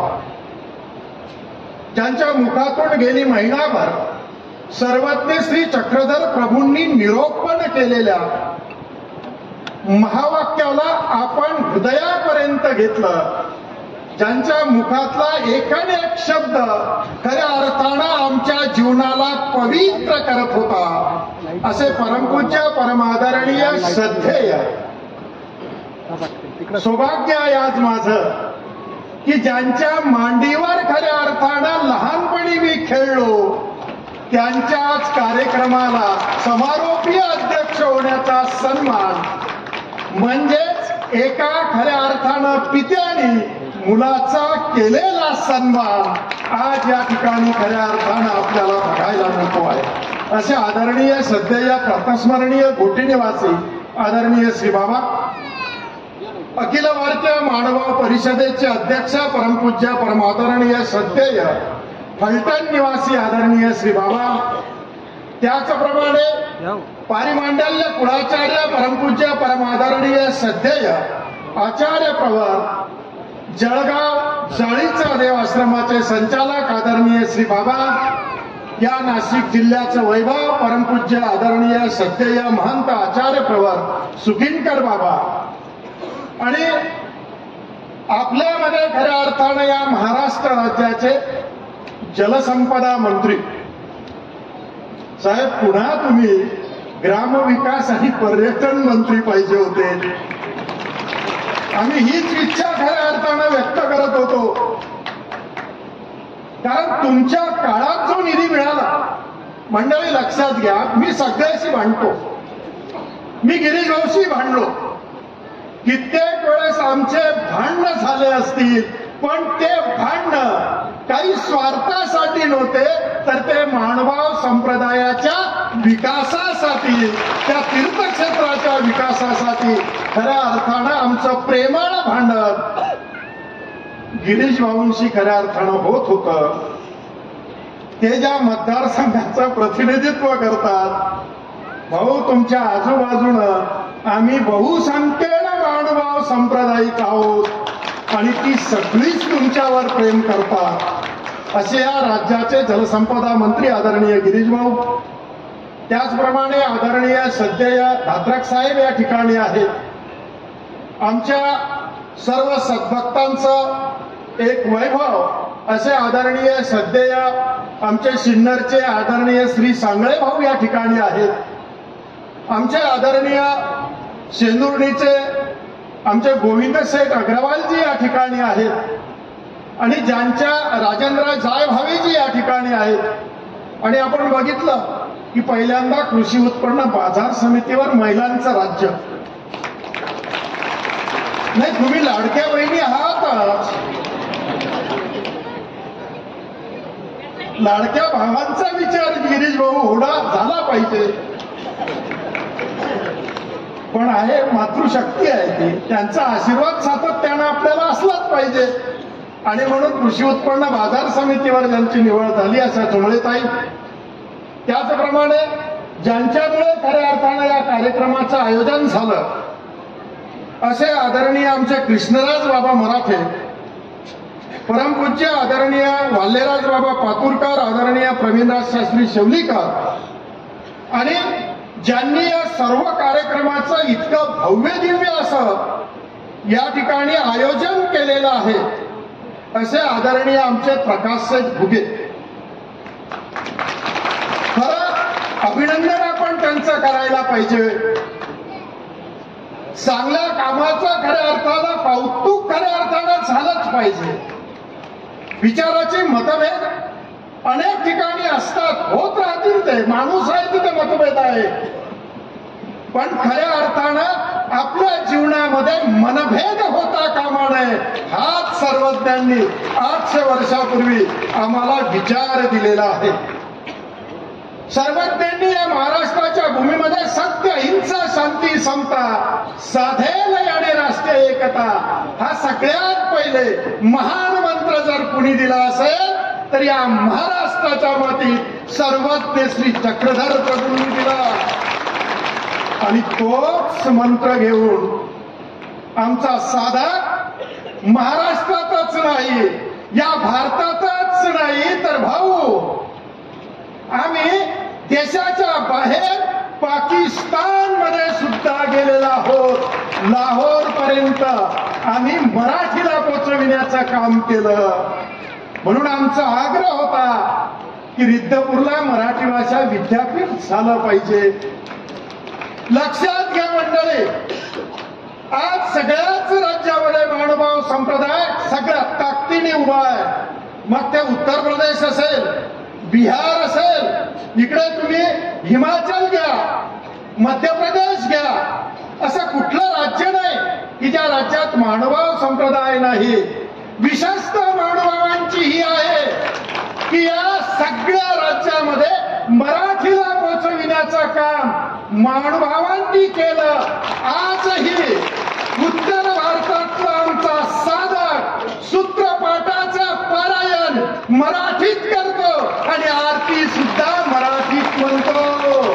आणि म्हणून मराठीला पोचविण्याचं काम महानुभाव संप्रदायाच्या साधकांनी अटके पार केलेलं आहे. आणि म्हणून आमची प्रेमळ मागणी मराठी भाषा विद्यापीठ रिद्धपूरला व्हावं हे राज्याचे असलेले आदरणीय मुख्यमंत्री देवेंद्रजींकडे होती आणि त्यांनी त्याच क्षणात मान्य केली. गिरीश भाऊ खऱ्या अर्थानं साक्षी आहेत या ठिकाणी. त्यांनी राज्याच्या अर्थसंकल्पामध्ये सुद्धा त्याचा उल्लेख करत ती मागणी केली आणि आज मोठ्या डोलाने रिद्धपूरला या राज्याचं आणि जगातलं पहिलं मराठी भाषा विद्यापीठ उभं राहिलं. ही किमया आहे खऱ्या अर्थानं देवेंद्रजींची. हुशार व्यक्तिमत्व या महाराष्ट्राला लाभलेलं, तल्लख बुद्धिमत्ता, बस छोट्याशा गोष्टीतून पूर्ण समजून घेण्याची ताकद त्यांची असते. आणि आज त्याच पद्धतीनं गेली 74 वर्षाचा प्रजासत्ताक दिन आम्ही साजरा करतो. आम्ही या महाराष्ट्रात कितीतरी संकीर्ण आहोत, पण आमची तीर्थक्षेत्र उपस्थित होती. आमच्या तीर्थक्षेत्रांना रस्ता नव्हता, तिथे येणाऱ्या भक्तांना बसायसाठी निवारा नव्हता. अशा वेळेस आमची दखल कुठेच घेतल्या गेली नाही. जर आमच्या तीर्थक्षेत्रांची दखल घेतल्या गेली असेल तर महाराष्ट्र राज्याचे 2014 मध्ये ज्यावेळेस आदरणीय देवेंद्रजी मुख्यमंत्री झाले तेव्हापासून खऱ्या अर्थानं दखल घेतल्या गेली आणि गिरीश भाऊही त्यांच्या सोबत खऱ्या अर्थानं खांद्याला खांद्या लावून होते. कारण गिरीश भाऊंना आशीर्वाद हा कणाशीच्या देवाचा. निवडणुकीत घाबरत नाही गिरीश भाऊ, म्हणून तर संकट मोचन म्हटलं जातं. संकटाला न घाबरणारा माणूस. किती येऊ द्या, तिकडून कितीही लोंढा येऊ द्या, पण या माणसाची ताकद अशी आहे, नुसतं पोट केलं का ते बाजूला सगळं सारण्याची ताकद आहे. ती ताकद तुम्हाला संतांच्या आशीर्वादानं मिळालेली आहे, सर्वज्ञ श्री चक्रधर प्रभूंच्या कृपेनं मिळालेली आहे. आणि म्हणून या राज्याचे मुख्यमंत्री असतील, काल होतो मी, गिरीश भाऊ होते, मी नाशिकमध्ये आहे हे मुख्यमंत्र्यांना कळलं त्यावेळेस SMS त्यांचा आला का तुम्ही शासकीय विश्रामगृहाला भेटायला या. आणि मी गेलो रात्री. मी साहेबांना विनंती केली जर आपण आलात तिथे तर संतांचं दर्शन होईल. तर त्यांनी सांगितलं की मी गिरीश भाऊंना सांगितलेलं आहे, अडचणच एवढी आहे की आता त्र्यंबकला जाऊन पुन्हा एक बैठक घेऊन मला पुण्याला जाणं गरजेचं आहे. कृषी मेळावा त्या ठिकाणी ठेवला गेलेला आहे आणि म्हणून दादा क्षमा करा यावेळेस, पण तिथे आलेल्या सगळ्या संतांना नक्कीच माझा दंडवत सांगा. आणि म्हणून त्यांनी खऱ्या अर्थानं तुम्हा सर्व संतांना त्यांनी दंडवत सांगितलेला आहे. आणि गिरीश भाऊंना सांगितलं की तुम्ही जा.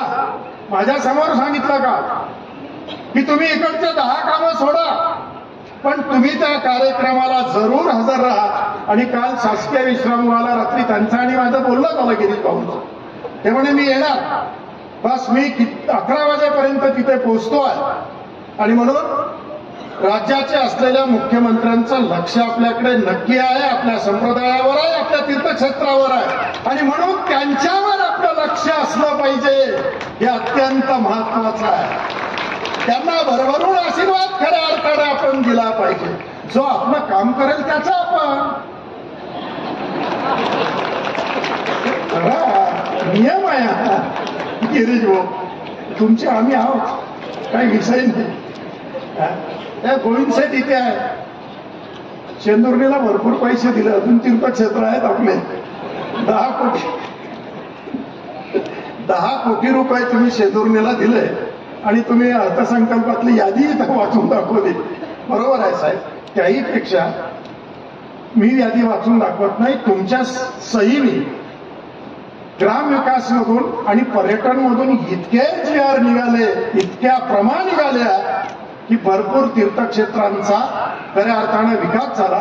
एकच उदाहरण देतो गिरीश, रामसगाव म्हणून जालना जिल्ह्यामध्ये एक तीर्थक्षेत्र आहे, गोदावरी वाहते. आता तुम्ही कोणी रामसगावला गेला असेल तर चित्र लक्षात येईल तुमच्या. आणि एक ओढा वाहतो. आता नेमका तो ओढा त्या थर्माकोलच्या तराफ्यात बसून पार करावा लागतो. जात असताना इतकी धाकधूक होते, इतकी धाकधूक होते, जर तराफा पलटला तर काय होईल सांगता येत नाही. पण भाविक फक्त देवाच्या श्रद्धेनं त्याच्या दर्शनासाठी जीव धोक्यात घालून जात होते.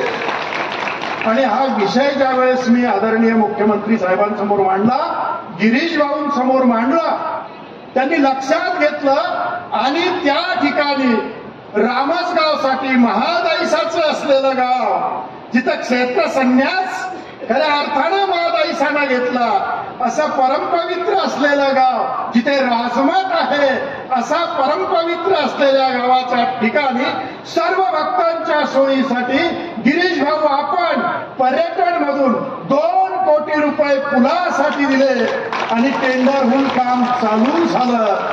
असे अनेक कामं आहेत की जे खऱ्या अर्थानं तुमच्या एका सहीमुळे खऱ्या अर्थानं झालं आणि तेच या निवडणुकीत कामी आलं आणि तुम्ही भरभरून विजयी झालात.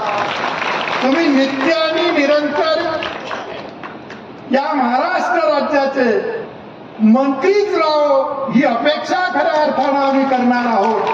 म्हणजे असं नाही तुम्ही उपमुख्यमंत्री व्हावं, तुम्ही केंद्रीय मंत्री व्हावं, म्हणजे त्यात सगळ्या ह्या गोष्टी आल्या. मुख्यमंत्री सध्या म्हणणार नाही, मी देवेंद्रजीला राग येऊन जाईल. आणि म्हणून खऱ्या चांगल्या कामानं खऱ्या अर्थानं ही मंडळी आपल्यासोबत आहे. आज इथे बाबांचं गेल्या महिन्याभरापासून तुम्ही प्रवचन ऐकलं, वयवर्ष 95 आहे. मला मार्गदर्शक आहे. आता मी गादीनी फार मोठा झालो, पण बाबाच्या मांडीवर आम्ही अमरावतीला खेळलो. कैवल्यवासी आमचे परमगुरू कवीश्वर कुळाचार्य मुरलीधर बाबांच्या सानिध्यात बाबांचा वेळ गेला आणि खऱ्या अर्थानं बाबांनी तिथे ज्ञानार्जन प्राप्त केलं. बघा तुम्ही, लोखंडाला परीस लावला की सोनं होऊन जातं, पण बाबांना 2 परिसाचा स्पर्श झाला. महाराष्ट्र अधिकाऱ्याने असलेल्या आदरणीय श्रद्धेय कल्लूरकर बाबांचा खऱ्या अर्थानं स्पर्श झाला आणि महाराष्ट्र अधिकाऱ्याने असलेल्या अमरावतीच्या कवीश्वर कुळाचार्य असलेल्या मुरलीधर बाबांचा खऱ्या अर्थानं स्पर्श झाला. 2 परिसाचा स्पर्श एखाद्या लोखंडाला होत असेल तर ते सोनं कसं असेल बघा तुम्ही, त्या ताकद कशी असेल. आणि म्हणून ती ताकद वयाच्या 95व्या वर्षी शास्त्राच्या माध्यमातून तुम्हाला सर्वांना मिळते आहे. पण आपण या परमपवित्र रत्नाला ओळखायला वेळ केला प्रकाश भाऊ, हेही तेवढं खरंच आहे. बाबांच्या फार तरुणपणी या सगळ्या गोष्टीचा लाभ आपल्या संप्रदायाला चांगल्या पद्धतीनं घेता आला असता, पण खऱ्या अर्थानं ते जमलं नाही, घडलं नाही. आणि म्हणून आजही त्याच मी ज्या वेळेस वयाच्या आश्रमामध्ये वयाच्या 8व्या-9व्या वर्षी मी कैवल्यवासी परमपूज्य आदरणीय सद्यय आमचे परमगुरु आदरणीय मुरलीधर बाबांना पाहिलं, बस बाबांकडे पाहिलं की त्यांची आठवण येते. तशीच न्याय असती, त्याच पद्धतीचं वर्तन, त्याच पद्धतीचं उठणं बसणं. आणि म्हणून खऱ्या अर्थानं आपण आमच्या गुरुस्थानी आहात, त्या दृष्टीतून खऱ्या अर्थानं आम्ही तुमच्या ठिकाणी नतमस्तक होत असतो. हा एक आदर्श खऱ्या अर्थानं बाबाकडून आपल्याला घेता येईल. अत्यंत शांत, जिथं ज्ञान असेल तिथं शांतता असते, त्याच्या हृदयात खऱ्या अर्थानं शांतता असते. अहंकाराचा तिथे लवलेश नसतो, संग्रह करण्याचा तिथे लवलेश नसतो, कारण सर्वज्ञांचे विचार त्यांच्या हृदयात आहेत. आणि म्हणून बाबांनी खऱ्या अर्थानं ते आत्मसात केलं. ते धन आपल्याला देण्याचा खऱ्या अर्थानं प्रयत्न या ठिकाणी बाबांनी केलेला आहे. आणि तो आपण आपल्या जीवनात आपल्या हृदयात साठवून त्याचं चिंतन, मनन आणि स्मरण अखंड करत राहू, हीच ग्वाही खऱ्या अर्थानं आपण बाबांना या ठिकाणी या कार्यक्रमाच्या समारोपीय समारंभाच्या निमित्तानं आपण सर्वजण या ठिकाणी देऊ. प्रकाश सेठ आणि त्यांचा गुगे परिवार अत्यंत भाग्यवान आहे. गिरीश भाऊंनी सांगितलं की भाग्यवानाला ज्या गोष्टी घडतात की असे धार्मिक उत्सव घ्यावेत. त्याच पद्धतीनं आपल्याला शेंदुर्णीला आदरणीय आमच्या अग्रवालजी त्यांनी 3 कार्यक्रम भव्य दिव्य प्रमाणात केले. गिरीश भाऊ मागच्या वेळेस मी तिथं होतो, अजून 2 भव्य दिव्य प्रमाणात करणार आहेत. ही चालू आहे अखंड. गिरीश भाऊ, मी संत संमेलन घेतली पूजनीय आदरणीय सत्य सरसंघ चालक यांच्या उपस्थितीत. मी हिमाचलमध्ये संत संमेलन घेतलं, सरसंघ चालक उपस्थित होते. त्याच्यानंतर मी युपी मध्ये 2 संत संमेलनं घेतली. प्रचंड संख्येनं मानव आहेत तिकडे हिमाचलमध्ये, युपी मध्ये. खतोली आणि सरसावा या 2 ठिकाणी संत संमेलनं घेतली. श्रद्धेय सरसंघ चालक उपस्थित होते. आदरणीय उत्तर प्रदेशचे मुख्यमंत्री आदरणीय योगीजी होते, बाबाही त्या ठिकाणी उपस्थित होते. त्याच्यानंतर दिल्लीला सावली मूर्ती मंदिर आहे आमचं, श्रद्धास्थान आहे आमचं, त्याही ठिकाणी प्रचंड मोठ्या प्रमाणात संत संमेलन घेतलं. सरसंघ चालक उपस्थित होते. आणि आता पुढे तेलंगणात आम्ही घेणार आहोत आणि तुम्ही उपस्थित राहावं ही विनंती खऱ्या अर्थानं आहे. मी काल एक विनंती केलेली आहे गिरीश भाऊ, आपण म्हणतोय की असं नाही काय, सगळा महाराष्ट्र तुम्हाला नाशिकचा पालकमंत्रीच संबोधतो. कोण नाही म्हणतं, जिथं तुम्ही कुंभमंत्री आहात तिथं जिल्ह्याचे पालकमंत्रीच आहात. हा निकष आहे खऱ्या अर्थानं. आणि म्हणून तुम्ही पालकमंत्री आहेत यात काहीही शंका नाही. पण काल आम्ही एक विनंती केली मी साहेबांना, की साहेबांना सांगितलं की सर्वज्ञ श्री चक्रधर प्रभूंची श्री चक्रधर जयंती अवतार दिन मागच्या वेळेस आम्ही महाराष्ट्र सदनामध्ये साजरा केला, याही वर्षी आम्हाला करायचा आहे. आणि त्या कार्यक्रमाला या भारताच्या राष्ट्रपती त्या कार्यक्रमाला अध्यक्ष म्हणून उपस्थित झाल्या पाहिजे. आणि त्या कार्यक्रमाचं स्वागत अध्यक्ष महाराष्ट्राचे मुख्यमंत्री आदरणीय देवेंद्रजींनी स्वीकारावं. एकाच क्षणात त्यांनी ही मागणी मान्य केली. त्यांनी सांगितलं, मी आजच पत्र लिहितो राष्ट्रपतींना की तुम्हाला भाद्रपद शुद्ध द्वितीया या तारखेला तुम्हाला महाराष्ट्र सदनामध्ये सर्वज्ञ श्री चक्रधर प्रभूंच्या कार्याचा गुणगौरव करण्यासाठी उपस्थित राहावं लागेल. आणि म्हणून त्या पद्धतीनं खऱ्या अर्थानं सर्वज्ञांचे विचार तळागाळात केले पाहिजे. त्याच वेळेस मुलांवर संस्कार होतील, मुलं खऱ्या अर्थानं घडल्या जातील. आम्ही गिरीश भाऊ पुन्हा पुन्हा मागणी करत असतो की मराठी शाळा वाचल्या पाहिजे. बघा ना, तुम्हीही मंत्रिमंडळात हा मुद्दा घ्या की आज मराठी शाळा ओस पडत चालल्या. आमचे मुलं कॉन्व्हेंटला, आम्ही मराठी विसरत चाललो. आम्ही मराठी विसरत जाणार म्हणजेच आम्ही आमची संस्कृती विसरत जाणार, हे लक्षात असलं पाहिजे. ते वाचविण्याचं काम संतांनी खऱ्या अर्थानं अखंड केलेला आहे आणि पुढेही आम्ही अखंड करत राहू, हा शब्द या निमित्तानं तुम्हाला देतो. कार्यक्रमाचे आयोजक प्रकाश सेठसह सर्वांना खऱ्या अर्थानं या निमित्तानं, या कार्यक्रमाच्या निमित्तानं शुभेच्छा व्यक्त करतो. प्रकाश सेठ जसा अग्रवाल सेठनी, दोघेही सेठ आहात तुम्ही, पैसे असले की सेठ होतात. गिरीश भाऊ आमच्याकडे, आपले गिरीश भाऊकडे काहीच नाही, अत्यंत चांगल्या मनाचा माणूस. खरं मी अनुभवतोय, आम्ही अनुभवतो, जिथे आहे तिथे बोललंच पाहिजे. अत्यंत स्वच्छ मनाचं व्यक्तिमत्व. आपण थोडंसं काही म्हटलंय तरी गिरीश भाऊ नंतर येऊन समजावून सांगतील, असं नाही बाबा ते. म्हणजे इतक्या स्वच्छ मनाचं व्यक्तिमत्व. आता तुम्ही 2 सेट इथं झालात, एक प्रकाश सेठ आहे, इकडे एक अग्रवाल सेठ आहे. अग्रवाल सेठनी आता 3 पोथ्या पूर्ण केल्या, 2 बाकी राहिल्या आणि तुमची एकच झाली. 5 कराव्याच लागतात. आणि म्हणून बाबा 94 वर्षाचे आहेत, त्यांना या कलियुगाचा पुढचं आयुष्य देव देणार आहे. काळजी करू नका, साधन जातात.